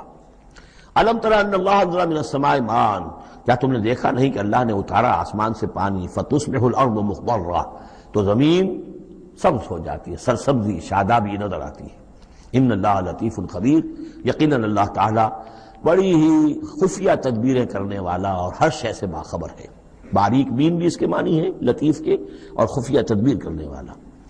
لہو ما فی السماوات و ما فی الارض، جو کچھ آسمانوں میں ہے وہ بھی اسی کا ہے، اور جو کچھ زمین میں ہے وہ بھی اسی کا ہے۔ وان اللہ لہو الغنی الحمید، اور یقیناً اللہ تعالیٰ الغنی ہے، یعنی اسے کوئی احتیاج نہیں، الحمید ہے، اپنی ذات میں خود محمود ہے، ستودہ صفات ہے، اسے کسی حمد کی ضرورت نہیں۔ الم تر ان اللہ سخر لکم ما فی الارض والفلک تجری فی البحر بامرہ، کیا تم نے دیکھا نہیں کہ اللہ تعالیٰ نے تمہارے لیے مسخر کر دیا ہے، تمہاری خدمت گزاری میں، تمہاری ضروریات کی بہم رسانی میں لگا دیا ہے ان سب چیزوں کو جو زمین میں ہے، والفلک، اور کشتی کو، تجری فی البحر بامرہ، جو چلتی ہے سمندر میں اور دریا میں اس کے حکم سے، وَيُمْسِكُ السَّمَاءَ أَن تَقَعَ عَلَى الْأَرْضِ، اور وہی ہے جو تھامے ہوئے آسمان کو کہ وہ گر نہ جائے زمین پر، الا بإذنہ، مگر اس کے حکم سے۔ ان اللہ بالناس لرؤوف الرحیم، یقیناً اللہ تعالیٰ انسانوں کے حق میں بہت ہی شفیق ہے، نرمی کرنے والا ہے اور مہربان ہے۔ وَهُوَ الَّذِي أَحْيَاكُمْ، وہی ہے جس نے تمہیں زندہ کیا، یعنی پہلے تم مردہ تھے۔ یہ سورہ بقرہ میں بھی آیت آپ دیکھ چکے ہیں، بالکل اس کے ہم وزن آ رہی ہے۔ کیف تکفرون باللہ وکنتم امواتا فاحیاکم ثم یمیتکم ثم یحییکم ثم الیہ ترجعون۔ اب یہاں صرف یہ کہ کنتم امواتا کے الفاظ کو دوبارہ نہیں لائے، هو الذی احیاکم ثم یمیتکم ثم یحییکم، تم مردہ تھے پھر تمہیں زندہ کیا، پھر تمہیں موت دے گا، پھر زندہ کرے گا۔ مردہ تھے یعنی یہ ہمارا وہ دور ہے جبکہ روحانی عالم ارواح میں ہم سے عہد لینے کے بعد ہمیں سلا دیا گیا، الست بربکم، اس کے بعد کسی کولڈ سٹوریج کے اندر تمام ارواح کو رکھ دیا گیا، وہ ہماری پہلی موت تھی، پہلی نیند تھی جو ہم سوئے رہے۔ اس کے بعد جاگے ہیں تو اس عالم خلق کے اندر کسی رحم مادر کے اندر وہ روح جو ہے وہ لا کر ایک جنین کے ساتھ جوڑ دی گئی، یہ ہمارا احیاء اول ہو گیا۔ اس کے بعد پھر یہاں ہم رہیں گے تو یہ زندگی ہے دوسری، اور اس کے بعد جب موت ہوگی تو احیاء یہ اماتہ ثانی ہو جائے گا، پھر اللہ اٹھائے گا بعد بعد الموت، وہ احیاء ثانی ہو جائے گا۔ یہ سورہ غافر میں مضمون آئے گا، اس کا کلائمیکس جو ہے سورہ غافر میں ہے۔ وَهُوَ الَّذِي أَحْيَاكُمْ ثُمَّ يُمِيتُكُمْ ثُمَّ يُحْيِيكُمْ إِنَّ الْإِنسَانَ لَكَفُورٌ، یقیناً انسان جو ہے وہ ناشکرا ہے۔ لِكُلِّ أُمَّةٍ جَعَلْنَا مَنْسَكًا هُمْ نَاسِكُوهُ، ہم نے ہر امت کے لیے ان کے قربانی کے طریقے، طور طریقے، عبادات کے آداب ہم نے مقرر کر دیے ہیں جو اس کی پیروی کرتے ہیں۔ فَلَا يُنَازِعُنَّكَ فِي الْأَمْرِ، تو انہیں آپ سے جھگڑنا نہیں چاہیے، یعنی یہ کہ اگر یہود کے ہاں کوئی اور طریقے تھے قربانی کے تو اور یہاں بنی اسماعیل کے لیے ہم نے کچھ اور مقرر کیے، مسلمانوں کو اب کچھ اور طریقے ہم بتا رہے ہیں، تو اس میں کوئی حرج نہیں ہے، اس میں جھگڑنے کی ضرورت بات نہیں۔ یہ پہلے پڑھ چکے ہیں اسی صورت میں کہ ہم نے ہر امت کے لیے منسک مقرر کیے ہیں۔ وَلِكُلِّ أُمَّةٍ جَعَلْنَا مَنْسَكًا لِيَذْكُرُوا اسْمَ اللَّهِ عَلَىٰ مَا رَزَقَهُم مِّن بَهِيمَةِ الْأَنْعَامِ فَإِلَٰهُكُمْ إِلَٰهٌ وَاحِدٌ فَلَهُ أَسْلِمُوا وَبَشِّرِ الْمُخْبِتِينَ، تو ہر قوم کے لیے، ہر امت کے لیے اللہ تعالیٰ نے قربانی کے قواعد و ضوابط بنائے، تو وہ اس کی پیروی کرتے ہیں۔ فَلَا يُنَازِعُنَّكَ فِي الْأَمْرِ، تو انہیں جھگڑنا نہیں چاہیے نبی آپ سے اس معاملے میں۔ وَادْعُ إِلَىٰ رَبِّكَ، اور اپنے رب کی طرف آپ بلاتے رہیے۔ إِنَّكَ لَعَلَىٰ هُدًى مُسْتَقِيمٍ، یقیناً آپ تو ہدایت کے، سیدھی ہدایت کے راستے پر ہیں۔ وَإِن جَادَلُوكَ، اور اگر یہ آپ سے جھگڑیں، فَقُلِ اللَّهُ أَعْلَمُ بِمَا تَعْمَلُونَ، تو کہیے بھئی اللہ کو بہتر معلوم ہے جو آپ کر رہے ہیں، میں جو سمجھتا ہوں حق ہے، جو حق میرے پاس آئے میں اس کی پیروی کر رہا ہوں، آپ اگر اپنی جگہ سمجھتے ہیں کہ آپ زیادہ حق پر ہیں تو ٹھیک ہے، آپ جانیں، آپ کا رب جانے۔ اللہ یحکم بینکم یوم القیامہ، اللہ فیصلہ کر دے گا تمہارے مابین قیامت کے دن، فیما کنتم فیہ تختلفون، ان تمام چیزوں کے بارے میں جس میں تم اختلاف کرتے رہے تھے۔ الم تعلم ان اللہ یعلم ما فی السماء والارض، کیا تم جانتے نہیں کہ اللہ تعالیٰ جانتا ہے جو کچھ کہ ہے آسمان میں اور زمین میں۔ ان فی ذالک کتاب، اور یہ ایک کتاب میں لکھا ہوا ہے، یہ وہی ام الکتاب ہے، وہی اللہ تعالیٰ کے علم قدیم کی کتاب ہے۔ ان ذالک علی اللہ یسیر، اور یہ چیز اللہ پر بہت آسان ہے، تمہیں مشکل معلوم ہوتا ہے۔ وَيَعْبُدُونَ مِن دُونِ اللَّهِ مَا لَمْ يُنَزِّلْ بِهِ سُلْطَانًا، اور وہ پوج رہے ہیں، پرستش کر رہے ہیں اللہ کے سوا ایسی چیزوں کی جس کے لیے کہ اللہ نے کوئی سند نہیں اتاری۔ یعنی اللہ کو تو ہم بھی مانتے ہیں، وہ بھی مانتے ہیں، اب اضافی جس کو وہ مانگ رہے ہیں تو اللہ کی طرف سے کوئی سند ہونی چاہیے ان کے لیے، تب تو درست ہے، اگر اللہ کی طرف سے سند نہیں ہے تو وہ بے بنیاد ہے۔ وَمَا لَيْسَ لَهُم بِهِ علم، نہ صرف یہ کہ کوئی سند نہیں ہے، کوئی علم بھی نہیں ہے، کوئی معقول بات ہو، کوئی دلیل ہو، کوئی بنیاد ہو، کوئی منطق کے اندر، کوئی عقل کے اندر، بالکل بے بنیاد باتیں۔ وَمَا لِلظَّالِمِينَ مِن نَصِيرٍ، ایسے ظالموں کا کوئی مددگار نہیں ہوگا۔ وَإِذَا تُتْلَىٰ عَلَيْهِمْ آيَاتُنَا بَيِّنَاتٍ، اور جب ان کو سنائی جاتی ہیں پڑھ کر ہماری آیات بینات، تعرف فی وجوہ الذین کفروا المنکر، تو تم دیکھتے ہو کہ ان کافروں کے چہروں کے اندر سخت ناگواری کے آثار پیدا ہو جاتے ہیں، بجائے اس کے کہ وہ اللہ کی آیات سن کر ان کے دل کھل اٹھیں، ان کے اندر خوشی کی کیفیت پیدا ہو، انبساط پیدا ہو، ہمارے رب کا کلام ہے۔ تعرف فی وجوہ الذین کفروا المنکر، تم دیکھتے ہو بڑی ناگواری کے آثار ہیں۔ یکادون یسطون بالذین یتلون علیہم آیاتنا، ان قریب ہوتا ہے کہ پل پڑیں گے، وہ حملہ آور ہو جائیں گے، تکبوٹی کر دیں گے ان کی جو انہیں ہماری آیات پڑھ کر سنا رہے ہیں۔ قل افانبئکم بشر من ذالکم، ان سے کہیے تو کیا میں تمہیں بتاؤں جس قدر تمہیں ناگواری اس وقت ہو رہی ہے، تم پر بڑی سختی بیت رہی ہے اللہ کی آیات جو تمہیں سنائی جا رہی ہیں، کیا اس سے بھی زیادہ بری بات کون سی ہے بتاؤں؟ النار، وہ آگ جس کے کہ تم مستحق ہو رہے ہو اپنے اس کفر اور انکار کی وجہ سے۔ وعدہ اللہ الذین کفروا، اللہ نے وعدہ کیا ہے اس آگ کا کافروں سے، وبئس المصیر، وہ بہت ہی برا ٹھکانہ ہے۔ اب جو یہ آخری رکوع آ رہا ہے سورہ مبارکہ کا، اس کے ترجمے سے پہلے مجھے تھوڑی سی تمہیداً کچھ بات عرض کرنی ہے۔ یہ جو ایک دعوت رجوع القرآن کی ایک تحریک ہم نے شروع کی، اور الحمدللہ کہ میں اس میں اپنی زندگی کے لگ بھگ 35 برس اب صرف کر چکا ہوں، اور اسی کے پھر کوکھ سے تنظیم اسلامی اور تحریک خلافت نے جنم لیا ہے۔ اس دعوت رجوع القرآن کی جو بنیاد ہے اور جس کو کہ میں نے ذریعہ بنایا ہے قرآن مجید سے لوگوں کو متعارف کرانے کا، اور قرآن مجید کے ذریعے سے دین کے جامع تصور کو لوگوں کے سامنے پیش کرنے کا، اور قرآن مجید کے ذریعے سے دین کی طرف سے جو بنیادی فرائض ہم پر عائد ہوتے ہیں اس کا ایک جامع تصور دینے کا جو میں نے کام کیا ہے، اس کے لیے ذریعہ میں نے بنایا ہے ایک منتخب نصاب کو، مطالعہ قرآن حکیم کا منتخب نصاب۔ یہ جو منتخب نصاب ہے یہ تقریباً کل قرآن کے 1/15 حجم کے اندر، یوں سمجھیے کہ 2 پاروں کے لگ بھگ ہے، مائنس پلس کم و بیش 2 پارے ہوں گے۔ تو اس میں ان آیات کو لیا گیا ہے کہ جن میں ایک تو یہ کہ دین کا جامع تصور بہت مختصر الفاظ میں سامنے آ جائے، اور جو فرائض دینی ہیں جس کا کہ ہم سے باز پرس ہونی ہے، جس کے بارے میں پوچھ گچھ ہونی ہے، تو اس کا صحیح تصور ہمیں معلوم ہے۔ کوئی نماز روزہ یہ تو فرض ہے، سب جانتے ہیں، اس کے علاوہ بھی کوئی چیز فرض ہے، کسی چیز کے بارے میں ہم مسئول ہیں، ذمہ داری ہماری ہے یا نہیں ہے۔ تو وہ جو منتخب نصاب ہے اس کے مختلف جو حصے ہیں، ہم کچھ حصوں سے گزرے ہیں، لیکن یہ میں آج سوچ رہا تھا کہ جیسے میں نے آپ کو بتایا تھا کہ حروف مقطعات کا معاملہ یہ ہے کہ 29 حروف ہیں یا 28 حروف ہیں عربی زبان کے الفابیٹس جو ہیں، شروع کے حصوں میں سے حروف میں سے بہت کم ہے جو حروف مقطعات میں آئے، اور آخری جو حصہ ہے اس کے تختی کے، اس کے بہت سے حروف ہیں، اکثر و بیشتر ہے کہ جو حروف مقطعات میں آئے۔ تو یہ پہلی مرتبہ میرا ذہن ادھر گیا ہے کہ ہمارے اس منتخب نصاب میں بھی یہ چیز کوئی میرے پیش نظر نہیں تھی کہ جان بوجھ کر ایسا کیا ہو۔ زیادہ حصے اسباق وہی ہیں کہ جو نصف ثانی سے متعلق ہیں، بلکہ قرآن مجید کے آخری حصے سے زیادہ جو ہیں وہ اس میں مقامات اور آیات اور رکوع یا صورتیں شامل ہوئی ہیں۔ لیکن اس وقت اس کا تعارف میں یہ کرا رہا ہوں کہ اس کا ایک بڑا مرکزی درس ہے کہ جو اگلی جو یہ رکوع آ رہا ہے جو 6 آیات پر مشتمل ہے، یہ اس کا بڑا مرکزی درس ہے۔ یہ جو میرا منتخب نصاب ہے اس کے 6 حصے ہیں۔ نقطہ آغاز ہے سورۃ العصر، والعصر ان الانسان لفی خسر الا الذین آمنوا وعملوا الصالحات وتواصوا بالحق وتواصوا بالصبر۔ مختصر ترین صورت، جامع ترین صورت۔ انسان کی نجات کے یہ چار لوازم ہیں: ایمان، عمل صالح، تواصی بالحق، تواصی بالصبر۔ پھر تین اور مقامات ہم نے اس میں ایسے ہی جامع مقامات جس میں یہ چاروں چیزیں تقریباً بیان ہوئی ہیں وہ شامل کر کے وہ پہلا حصہ ہو گیا۔ اس کا ایک درس ہم گزر چکے ہیں سورہ بقرہ میں، آیت البر، اس کا درس نمبر 2 ہے۔ لیس البر ان تولوا وجوہکم قبل المشرق والمغرب۔ نیکی جو تم نے سمجھی ہوئی ہے، کسی نے کسی شے کو نیکی سمجھا ہوا، کسی نے کسی کو نیکی سمجھا ہوا ہے۔ اصل نیکی کیا ہے؟ پوری نیکی کیا ہے؟ نیکی کی روح کیا ہے؟ جڑ بنیاد کیا ہے؟ نیکی کے مظاہر کیا ہیں؟ ان مظاہر میں پھر اقدمیت کس چیز کی ہے؟ اولیت کس شے کی ہے؟ ثانوی درجے میں کون سی ہے؟ پھر چوٹی کیا ہے؟ سمم بولم کیا ہے؟ سب سے اونچا جو مقام ہے، جو مقام مطلوب ہے، وہ کیا ہے؟ اسی طریقے سے پھر اس کا دوسرا حصہ جو ہے اس منتخب نصاب کا، اس میں کچھ ایمان سے متعلق مباحث ہیں۔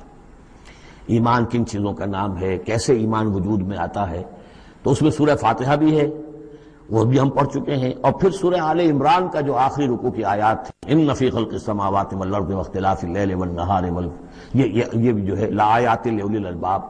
پھر یہ کہ ایک اور سبق اس کا وہ ہے جو اگلی جو صورت آج ہی ہم پڑھیں گے انشاءاللہ، سورہ نور کا جو 5واں رکوع ہے، وہ بھی اس کا ایک سبق ہے۔ آج کے ہمارے اس حصے میں اصل میں 3 اسباق آ رہے ہیں کہ جو اس منتخب نصاب کے، اسی لیے میں نے مناسب سمجھا کہ اس منتخب نصاب کا آپ سے تعارف کرا دوں۔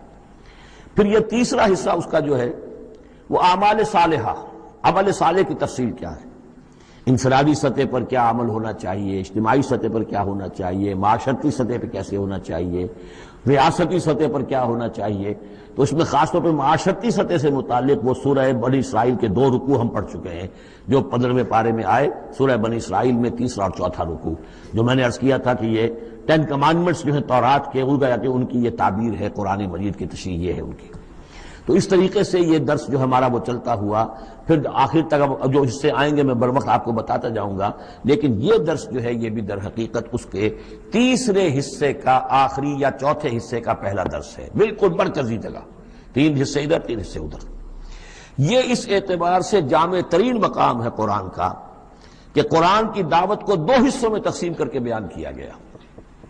ایک قرآن کی دعوت عمومی ہے، ہر انسان، کل نوع بشر کے لیے، اس لیے کہ حضور کی بعثت تمام انسانوں کے لیے ہے۔ ہر انسان کسے باشد، چاہے شمال کا ہو، جنوب کا ہو، مشرق کا ہو، مغرب کا ہو، کالا ہو، گورا ہو، پیلا ہو، نیلا ہو، کوئی ہو، سب کے لیے کیا دعوت ہے قرآن کی؟ قرآن کیا کہتا ہے؟ کوئی ہے یا نہیں؟ پہلے درجے میں تو دعوت عمومی، الی کافۃ الناس۔ دوسرے درجے میں دعوت خصوصی، یہ کن کے لیے ہے؟ جو ماننے کا اعلان کرے۔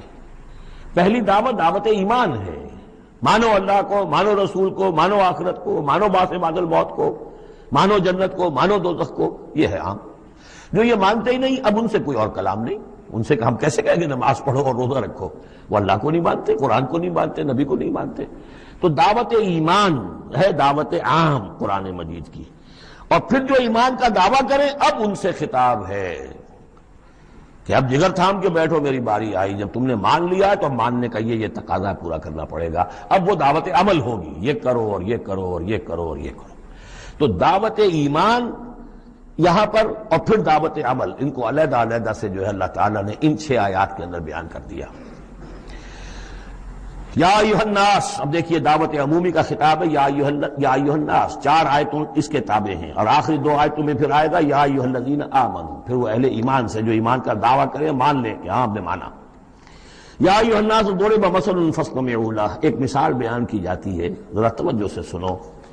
ان الذین تدعون من دون اللہ لن یخلقوا ذبابا ولو اجتمعوا لہ، یقیناً وہ معبود جنہیں تم پکار رہے ہو اللہ کے سوا، یہ بت تمہارے جو، چونکہ جو مخاطب اولین تھے وہ بت پرست تھے، لن یخلقوا ذبابا، یہ تو اس پر بھی قادر نہیں ہے کہ مکھی تک کو پیدا کر سکے، ولو اجتمعوا لہ، یہ جو کعبے میں رکھے ہوئے 360 کے 360 بت مل جل کر بھی ایک مکھی پیدا کرنا چاہے تو نہیں کر سکتے۔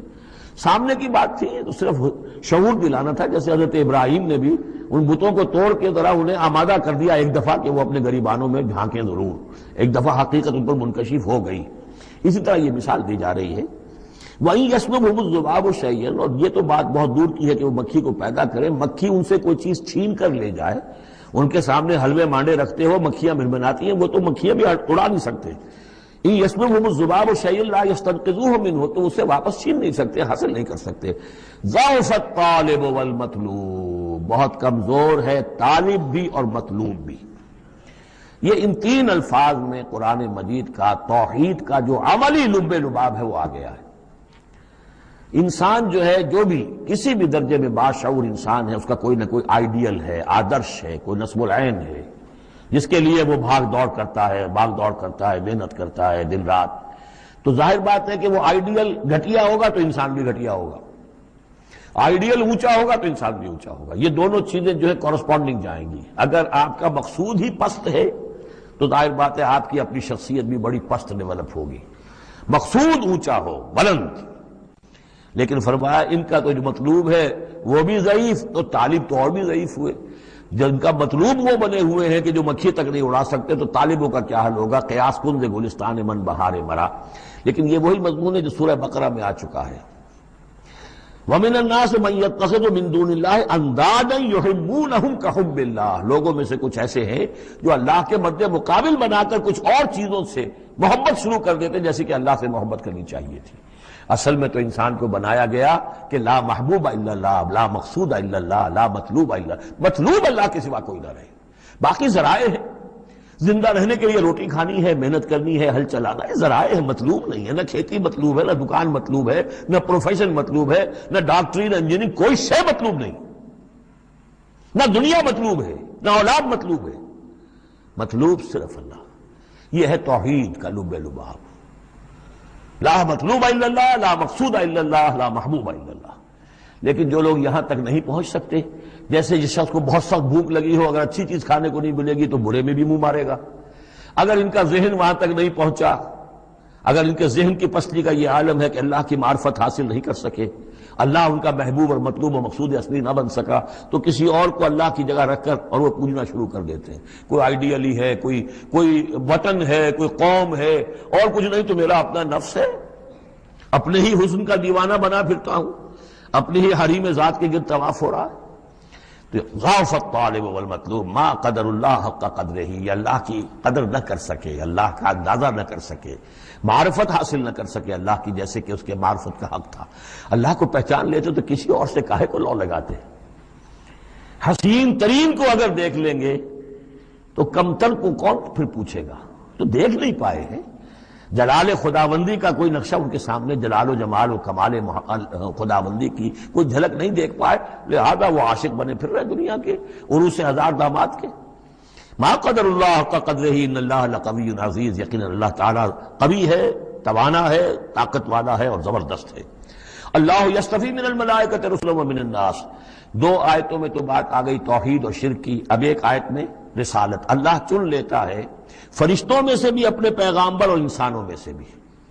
ان اللہ سمیع بصیر، اللہ سمیع اور بصیر ہے.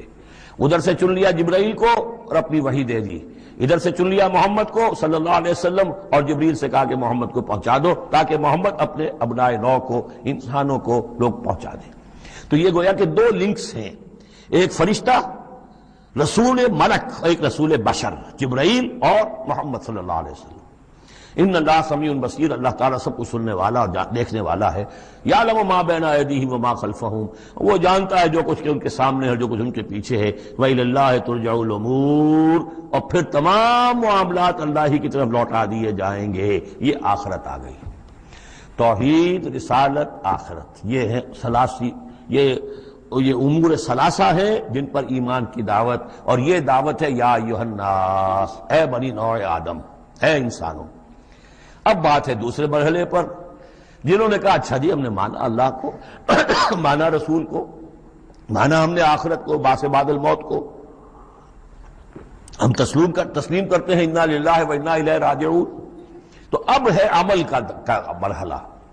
یا ایھا الذین آمنو، اے وہ لوگوں جو ایمان کا دعویٰ کر رہے ہو، اقرار کر رہے ہو. اب بات بدل گئی.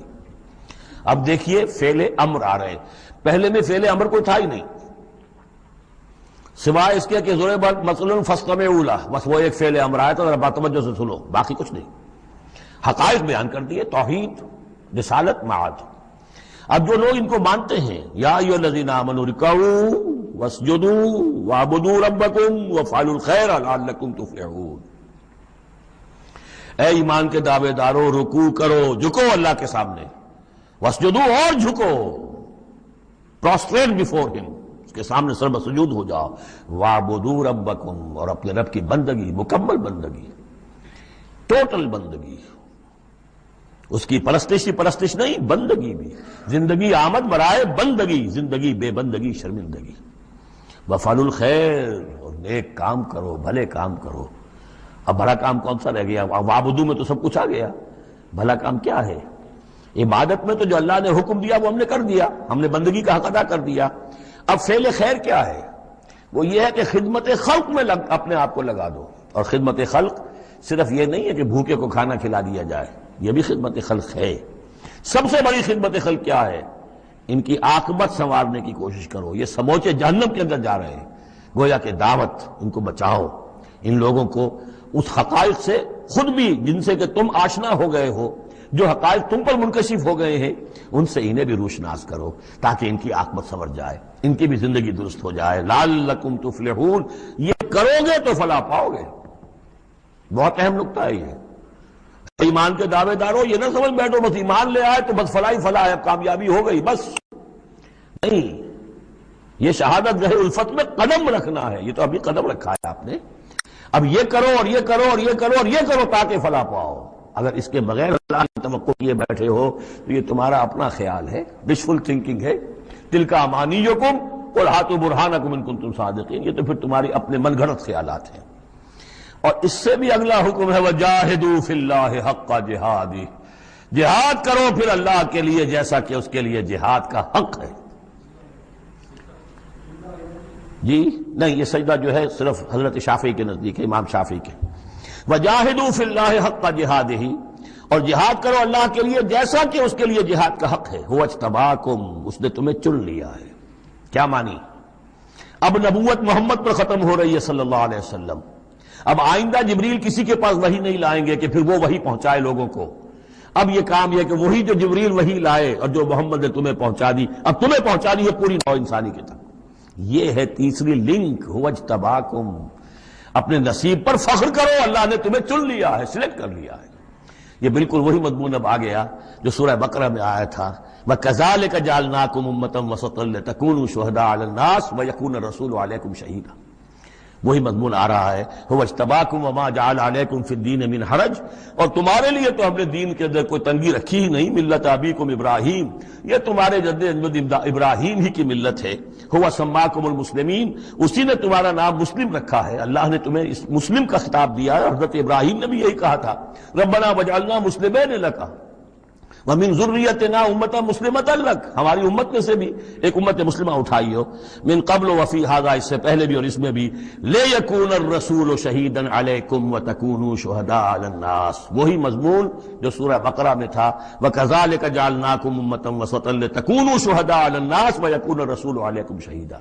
فرق کیا ہے؟ وہاں پہلے امت کا ذکر ہے پھر رسول کا ذکر، یہاں پہلے رسول کا ذکر ہے پھر امت کا ذکر۔ لِيَكُونَ الرَّسُولُ شَهِيدًا عَلَيْكُمْ وَتَكُونُوا شُهَدَاءَ عَلَى النَّاسِ فَأَقِيمُوا الصَّلَاةَ، پس اس کو اپنی پوری طرح سمجھنے کے بعد اب بسم اللہ کرو، قدم آگے بڑھاؤ، تو سب سے پہلے قدم کہاں بڑھاؤ گے؟ فَأَقِيمُوا الصَّلَاةَ وَآتُوا الزَّكَاةَ، نماز قائم کرو، زکوٰۃ ادا کرو، واعتصموا باللہ، اور اللہ کے ساتھ چمٹ جاؤ، اللہ کے دامن سے وابستہ ہو جاؤ، ہوا مولاکم، وہ تمہارا مولا ہے، مددگار ہے، پشت پناہ ہے، حمایتی ہے، فنعم المولا ونعم النصیر، کیا ہی اچھا ہے حمایتی اور کیا ہی اچھا ہے مددگار۔ بارک اللہ لی ولکم فی القرآن العظیم ونفعنی وإیاکم بالآیات والذکر الحکیم۔